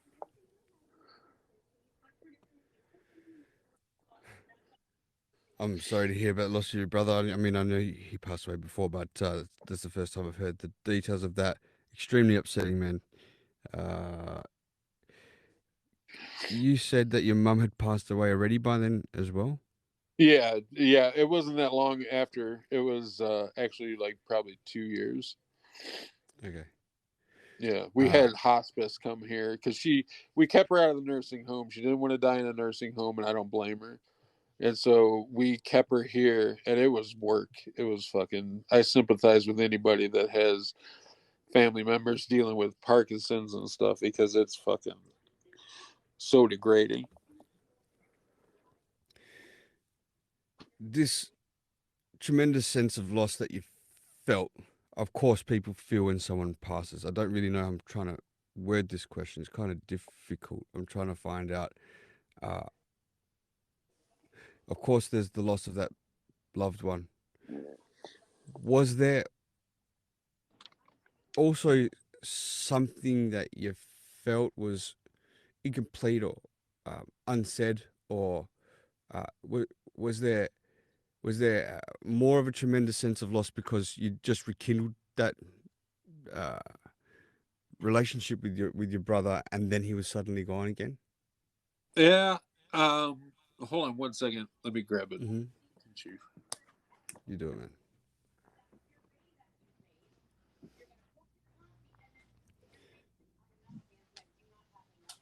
I've got two bubbles. One's been sitting from the very start, Steve, while you do that, and the other one's just popped in recently. So let's have a quick look and pop them real quick before we move on. We've got Joey Butts right from the start of the podcast. So here we go. Good morning, gentlemen. Yeah, Rock, I was subscribing to you. I don't know what happened. I don't know if it didn't transfer over to this new phone or what, but good morning. Good morning, gentlemen. And there goes, hey, turn that fucking thing off, will ya? Tree service bums. Anyway, I'm listening. I'm here if you need me for anything. But yeah, Steve, guess what? I'd never moved away. I live like a mile away from where the house I grew up in, so you're not the only one. I'm a hometown kind of guy. I'm a homo, or wait, no. I just like to be where home is, where the heart is, you know. You're a homo. Thanks, Joey. And we've got one that's from 20 minutes ago from Legends.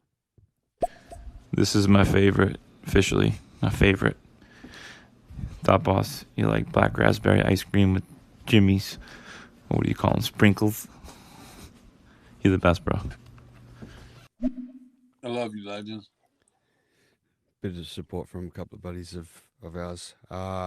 Just towards Thought Boss. But yeah, just to revisit that question is,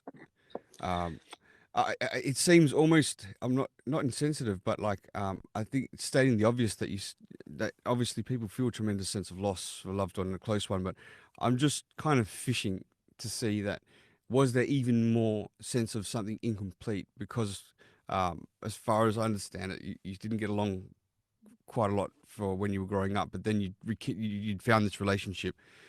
I mean, it could just be as simply as you finally got something beautiful and then it was gone again. Yeah, that's almost on the hitting the nail on the head. That's the part of it that it was like we went from a place where we could give a fuck about each other to a place of, you know, my brother and my sister have been like the like rocks in the structure that is me, like, because they both, you know, after we got all the bullshit of hating each other to coming to a point of, you know, respecting each other, and then legit loving each other, um played such like a big role in both of our lives. And it's not funny, but it is kind of funny how things will come back around again, and it's almost like seeing if you're able to handle it, you know. And with me, I think this turnaround in life is to understand how to deal with loss, or how to deal with tragedy, you know, like, or bad things that happen to you in life, and can you like overcome, like, and rise above it. And he kind of taught me that, like, he was so strong, like, and so funny. Like, he was like, you know, fuck you, I you can do whatever you want to my body, but this spirit inside this body is light years ahead of you all. And that's what I grasped from him. And we had some of the most meaningful conversations that I'll never forget. And yeah, that's exactly, to come back to the question, that's exactly it. Like, it was such a strong like recovery of love or whatever fucking stupid name you want to put on it, and then to have it just yanked away again, it was so fucking hard.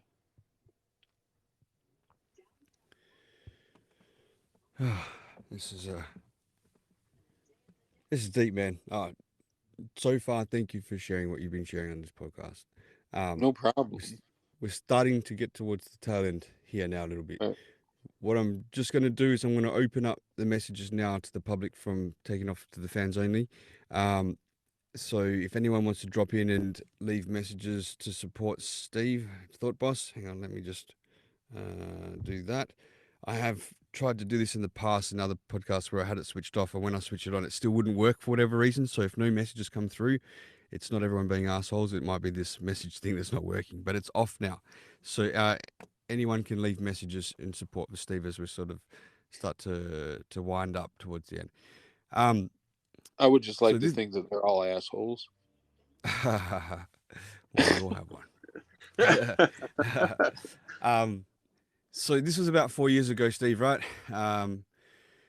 How's life been traveling for you from that moment up to here? Look, just in conclusion from what you said in this story is that you've done a massively tough swing around to be the person that I know of you today.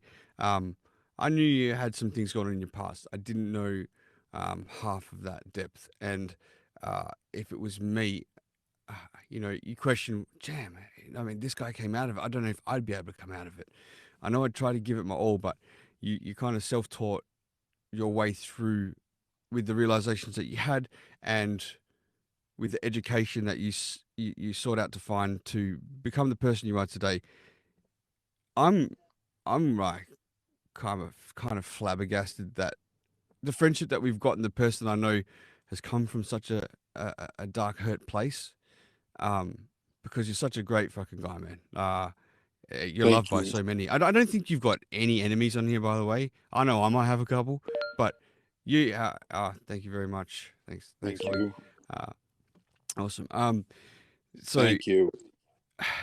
I just don't think you've got any enemies. Like you're such a bubbly, happy dude. You're always cracking jokes. You're easy to talk to. You just do your thing. That's how I know. I have enemies. Look, yeah. I don't know. It's not like I don't know. I've got a couple of vicious ones on here, man. I think you put it this way: you don't go out roasting people and stir up trouble. I like a good roast competition, but maybe sometimes I overstep that mark and it can cause an enemy or two, right? Unintentional, right. But you don't do that sort of stuff, And I don't think you've ever even been banned of stereo, have you? No. Look at that. Look how far you've been in from pretty much the start, I think. Never been banned. So there you go, ladies, folks and gentlemen. Ladies and gentlemen. It's late at night for me. But it's definitely possible. And I don't know why. There's been a lot of times, dude, on here that I should have been fucking knocked off for at least 24 hours. I've never witnessed any, to be honest, from you.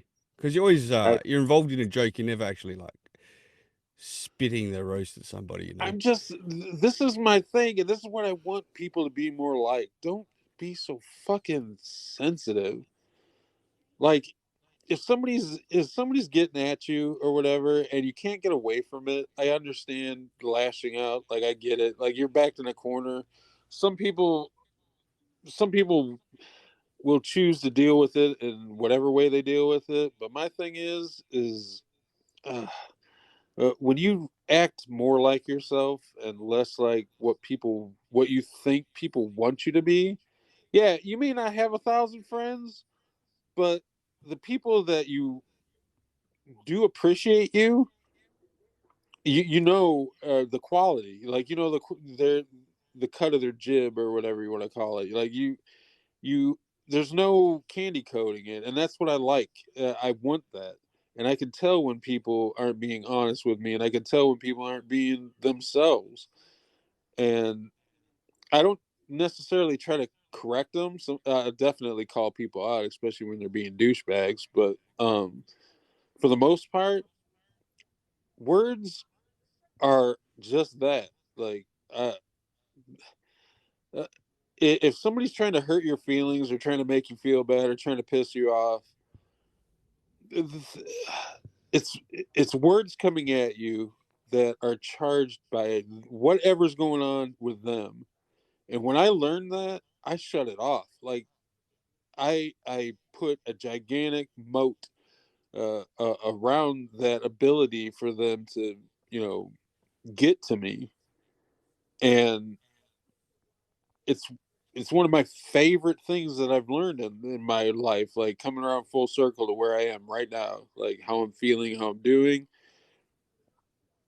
That's like one of the best parts of me. And some people say it might be, I don't know, cold or whatever, or, I have empathy, but I don't have time. I don't allow time to people that are trying to disrupt my flow. Like they can try to get in my way, but it, it's gonna be their issue. It's not gonna be mine. You're on a very specific path because you've come from such a hard place to a very positive track. Yeah, absolutely. You want to shoot out any of that negativity in any what way because you've had your fair share of destruction for your life in your Right, younger life. Like, you don't need that shit anymore. Like, I totally right. get that. All right, Steve. We've got a few messages of All right. support. I'm going to assume here. So let's start to do that. First, we've got Uncle Eddie. Steve, man, great story, and love you, brother. You've been through a lot, man, and you turned out to be a great guy, man. And Rocstedi, you know all the right questions to ask, man. I appreciate you too, man. Thanks for sharing your story today, Steve. Thank you, Ed. Thanks, Uncle Eddie. Thank you, brother. Ed is another person loved from the start, from the jump. Likewise, man. Yeah, it's look, Thought Boss. You were on before me on this app, and I met you. It was like one of the first, Benny and you, right? And Right. I kind of latched onto your friends as well. These are your friends too, and stayed friends the whole time. We're kind of a close unit. So, yeah, man, it's a lot of love for this kind of circle of friends. Oh my god. Next, we've got Mr. Bombastic. What's up, dickheads? I mean, hi guys. No, I just wanted to say, Steve, especially, thank you so much for this, man. It's nice when you hear a lot of substance with a friend. It kind of draws you closer to them sexually. No, I'm joking. But it does, and just because of this, even though I've respected you and I've always had so much love for you beforehand, it's like I respect you as a human being so much more, as a father, as a man. Yeah, man, love, always love. Thanks, Bulls. Oh, my heart goes out to you, sir. Your life's an interesting one too, and thank you, Rocksteady, for bringing that to the surface. Not a problem, man.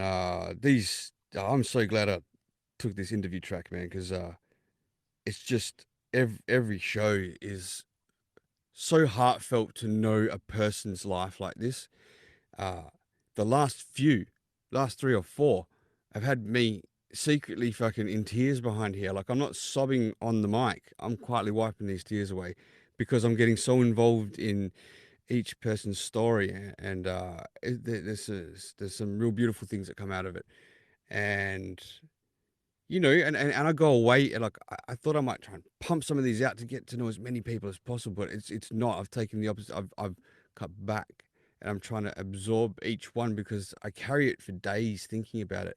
Days when I'm doing things, it's constantly at the front of my mind, these hardships, and the same thing's going to happen with the story that I'm taking away here today from you, Steve.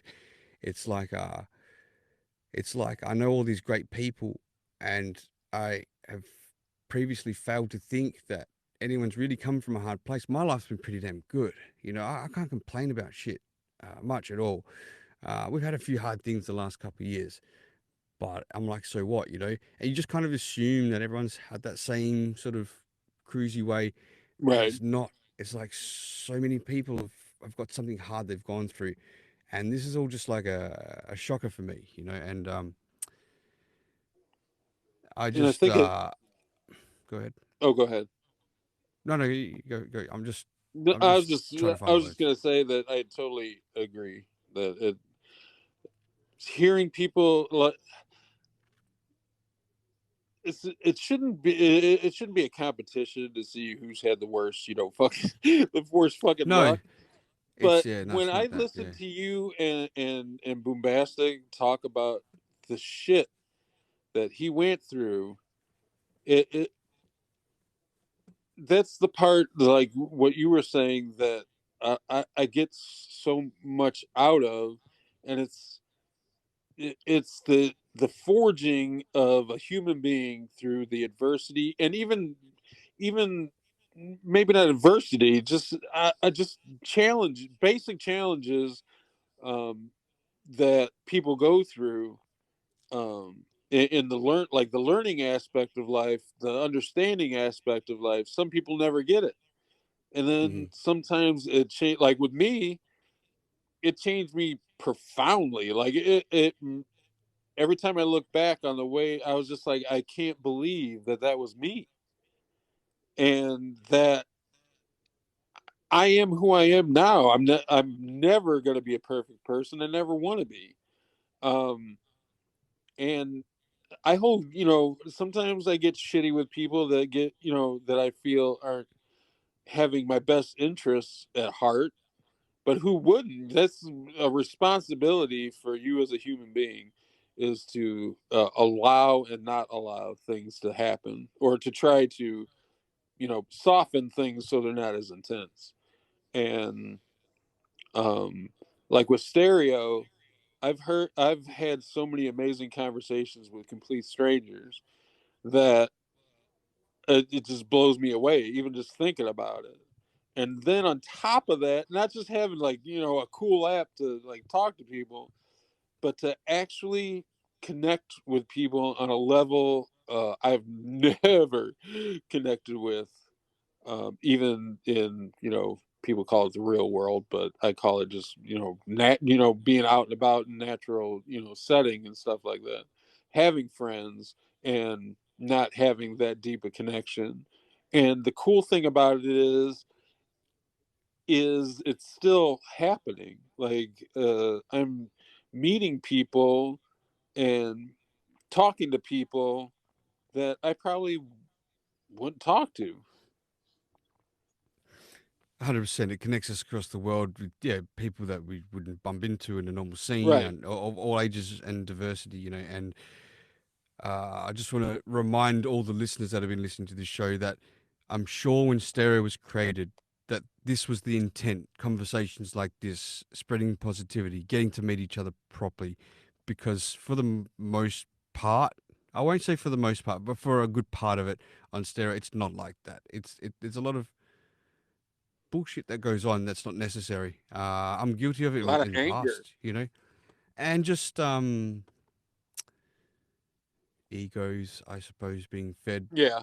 But if there's anything we can take away, at least from today, it's like try to go out your way and speak to someone on Stereo. Try to go out your way and connect with someone, and really try to find out about each other's lives, whether it be on a roulette spin or just a person that you've known for a long time. I've known Steve from the start of when I've been on here, and yet this is like the first in-depth conversation we've had about this, and the connection. I can't tell you how it must feel, and I hope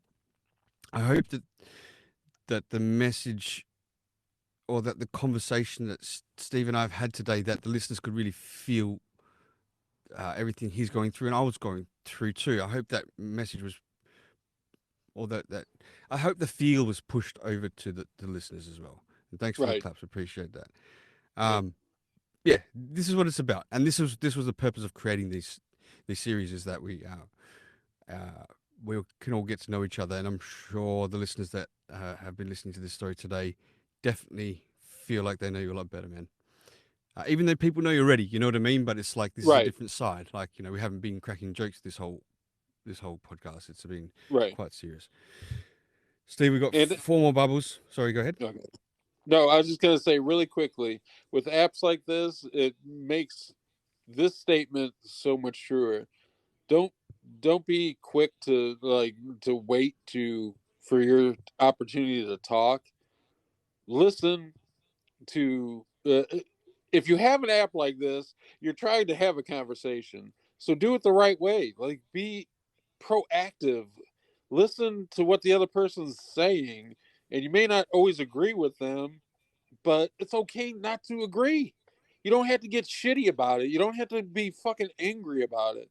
If you understand that you are who you are through being raised and going through whatever shit you go through, that's your shit. That's not rock shit. That's not somebody else. So if you're so quick to speak and not listen, you're missing out on the point of, like, not just this app, but just like going through life In in a life. positive Yeah, way. Yeah. absolutely. I was going to say carry that on from this app to life, just in general, Right. right? But this is a great Listen. experience at your fingertips to utilize that first before you carry it on. All right. I'm done now. Oh man, don't stop. This has been really fantastic. Okay, so Liberace, here we go. I like to think about everyone's assholes too. Cause like, I'm just gonna stop that, man. Come on. I think he jumped in the room a little quick at the time, but this next one should probably be right. hey, thought boss, I totally get you, bro. Yeah, I hate when people come in here and they're like not themselves, you know? They like pretend to be somebody else, like they pretend to be like some super duper like, oh, look at me, I'm all like, oh, I accept everyone for who they are except for this dickhead asshole right here. Let's all get him. He's gay. Look at him. He's pretending to be like some dude. He's not like a dude at all. It's like maybe he's a chick dude. You know, bro? It's like, that's why I like Rocstedi, because like, he'll punch you in the fucking face and he'll go, hi, I'm Rocstedi. I just punched you in the fucking face. What are you gonna do? Oh, you wanna hang out? Okay, that's cool. Oh, you wanna fight? That's cool too. I don't give a fuck what you say, bitch. Dude. And if you're not a dude or a bitch, then whatever. Tell me which one of the whatevers you are. And I won't like that one either, so fuck you. But yeah, man, when you're talking about the taste of people's cum and like the jizz, the color of their jizz and stuff, I get it. It's fucking gross. Thank you, Liberace. Okay, we've got Brock Morrison. Hey guys, good morning. I hope everybody's doing good. Everybody knows that I loved Steve, and I would sit there and get up early in the morning and listen to the Morning Wood with him and Doc. And I still like Steve, but for some reason, Steve decided to just bitch me out for no reason whatsoever live on air. And I don't know why. I'm just like Steve, I like to call people out on their shit too. I was just like wondering really what that was all about. If you're being serious, then you've fallen into my trap, sir, because I've never hated you. There you go. I don't know what the fuck happened there, but yeah, I don't know what that was. And if you're being for real, then I missed something, because I'm always fucking with you constantly, and it's never stopped. So grow a pair is all I can say. If you can't handle it, just grow Careful, a pair. man. He's pretty good at jiu-jitsu, and I'm pretty sure he'll be able to take you down. So just watch your mouth. All right, so here we go. I've been practicing. KJ. I've been practicing stealing people's souls through their anal chakra. You taught me that. Yeah, you make me proud. All right, we've got KJ.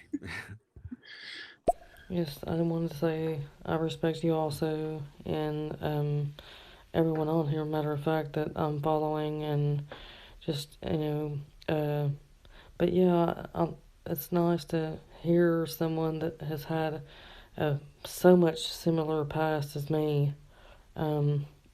It's awesome, and Rocksteady is so awesome too. I mean, he knows what to say, how to get you to open up in ways you would never know. I mean, this is the second one I've heard so far, and it's just awesome. And it feels good to let this stuff out. It really does when you get to talk about it. Somebody interviewed me one time on YouTube from my YouTube channel, and man, it's awesome. You two are so awesome. So thank you for sharing this. Thank you so much. You're Thank awesome, you, Kimberly. kid. Appreciate that. That's lovely. And that's what I'm talking about. Like, not everybody's gonna be bold and be comfortable saying difficult things. I understand that, But if you are like, if you're good with the things that have happened with you, when you share it with other people, you're you don't real sometimes you don't realize the help or the change that you're making in somebody else. But I understand it, and I'm coming, like I told you guys before when it first started. I'm coming from a place of I don't want to be silent about it, because it happens every day, unfortunately. Like, it, in some way, shape, or form. It doesn't have to be sexual abuse. It could be verbal, physical, a combination of all of those things, or it's something else that I haven't experienced. But the bottom line is if you've come through it and you're, like, I don't know, comfortable expressing how you felt, do it. Spot on. Good words, man. Okay, next we got Brock Morrison. And Steve, you know I love you. And the reason why I'm asking you this is because just a week and a half before that, you was calling and checking on me in the hospital. Dude, you was my friend and you really hurt me, bitching me out like that. And it wasn't like something that was in my head, because even Doc messaged me asking me, hey, what's going on between you two? Really? Honestly, sir, this is the first time that I've understood this to be a situation. I thought you were joking around. We can deal with that offline. Yeah, let's deal with that offline. Yeah. Not But to say yeah, to be no, I trying to do don't that, want to Ray. dismiss it either, Brock, because you're good people. So Okay, cool. All right. So let's do I Killed the Radio Star. Yeah, you should totally be yourself, always. Right, Rocstedi and Mr. Thought Bossington. Yes, you correct. should. You absolutely should. All right, we've got MC Funk. Anytime Steve is live, it's always the chillest place on stereo. And I appreciate that so hard, because sometimes when you're going through and there's just noise and chaos in all of the rooms, and you see Thought Boss sitting there let's just chill and not have chaos. Like, yeah, I like that. Let's do that. So, yeah, man, you bring value to this place. I appreciate you. Thank you, sir. That means a lot to me. You bring value to this place too, because you're always you're a person that has a really cool perspective on things, and I appreciate that always. Okay. We've got Mr. Bombastic. That is a fantastic point. I've just got to say quickly. It's like, if you've come from any kind of trauma and you are comfortable expressing it, it helps potentially so many people that might be currently experiencing trauma, or the trauma will never go away, or whatever. But to hear it from another voice who's comfortable speaking about it could help so many people. Yeah, I agree. Great words, you dickhead. I love you. Fucking hell, man. Fuck off. Why didn't I think of that? Fuck's sake. Fuck off. Thanks, Booms. And we've got Kimberly. You're very right, Steve. You're very right on that. 100%. Matter of fact, that's why I made my YouTube channel, Women Locked Up Before and After. I made it because of the things that I was just talking about a minute ago. I'm not going to bring up my stuff because it's about you. This is about you right now. But I was just saying that because that's how I opened up for the first time. I literally opened up on YouTube. And that's crazy, but, and it wasn't easy, but I did it, and anyway, I just want to say that, and I'm really proud of you that you actually, got to do it too, and you feel better after doing it, I'm sure. I'm sure you got a big something off your shoulders. Anyway, yeah. Yes, you are correct. Thought boss. So we're gonna wind up the show, but I have a question to throw Yes. at you. Is that if you could go back in time and having all the knowledge that you've got right now, and sit down with your dad to have a conversation where he just shut his fucking mouth and listened to what you said, and you had his full attention, what would you say? How would that conversation go? What would you want to tell him? It wouldn't be a pleasant one because I would be right off the bat telling him about himself because people can. I get a lot of times people saying, well, he was probably abused, which he might have been. But two rights or two wrongs don't make it right. Like bottom line, unless you are completely above being able to control your faculties is one thing.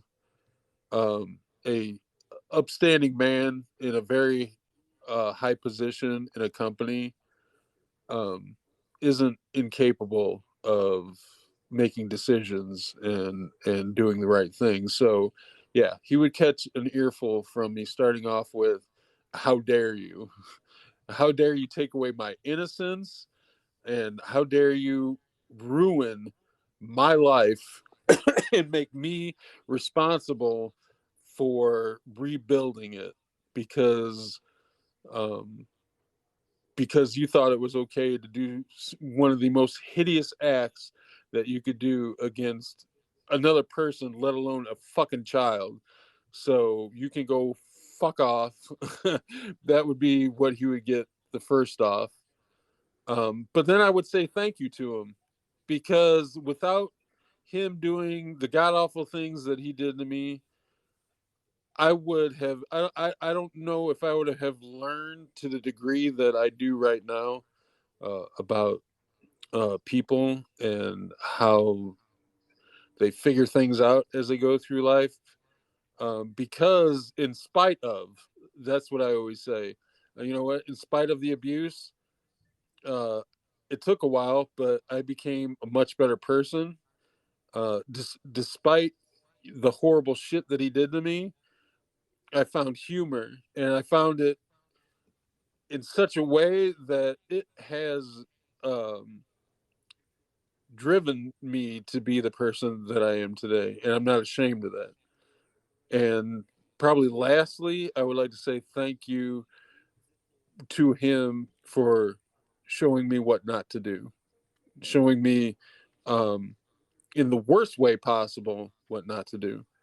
And thank God I heard that message loud and clear, because I'm not an angel. I don't walk on water. But what I do try to do is respect the fuck out of the people that respect me, or at least tolerate me, because I know I could be a gigantic pain in the ass. But that's my message I would like to leave everybody. You don't have to like everybody. You don't have to love everybody, but give them their space. Like, if you have a conversation and it turns into a gigantic argument and neither side is getting anywhere, isn't that a cue to just stop instead of trying to cancel somebody, for fuck's sake? Do you think in your heart and mind you've forgiven your dad? And if not, would you be able to? Or if you... I won't say forgiven. I have forgiven the situation. Like, I'm 100% cool with it. I don't feel like I have any I'm sure I do. And I mean, it's always work. Like, fucking life, a normal life is fucking work. It's just how much you pay attention to it that matters. And, just not letting it define you. Let it refine you. Don't let it define you. I love that, and I use that a lot. I like that. Yeah. Yeah, If you let something define you, you're not giving yourself enough credit. When you succeed or you plow through and you continue living life and not being humdrum and being like, oh, well, this is the cards I've been dealt. Don't live like that. Let the knocks and the fucking punches in the stomach and the fucking knockout blows that you think you're never gonna get out from underneath. Look at them for what they are, and that's a challenge that needs to either be solved or walked away from. Is my feeling. Steve, I love you, brother. Thank I you love for you. sharing this story today, man. It was a great one. I'm kind of speechless. I think you put it all on the table, and to share and be such an inspiration of change from this is inspiring, man. Like I said, I know the you from today, and I just can't believe the place that you came from to be who you are now. So be super proud, man, and I'm sure that you make your son super proud as well. Oh, thank you so very much, and thank you guys for listening to my craziness. I hope I make new friends on here, and the friends that I do have, I don't throw the love word around loosely. It means something to me, and when I tell you I love you, I do. And Brock, if you're still here, I love you, dude, and don't ever think that I don't. Steve, if you're not following Steve, give him a follow right now. Steve, where can people find you on social media? Pretty much Instagram is the only kind of connection as far as here goes. It's hooked to my bio, so. Okay, this is going to be streamed across to YouTube in future soon, so maybe just give yourself a plug where they can find you on Instagram. I am at Steve Just Thinking. That's mine. Steve Just Thinking. Yeah. And how suitable that name is right now, Thought Boss. I love it. Thanks to all the listeners today who came in, chimed in with your messages and showed support. Thank you for the tips as well, for Red Rose particularly, and for the new subscribers, Lolly, thank you. And if anyone listening wants to give us a follow on social media, you can find me on Instagram _Rocstedi, same for Twitter _Rocstedi, and go to my YouTube channel and subscribe. We're trying to build that subscription up.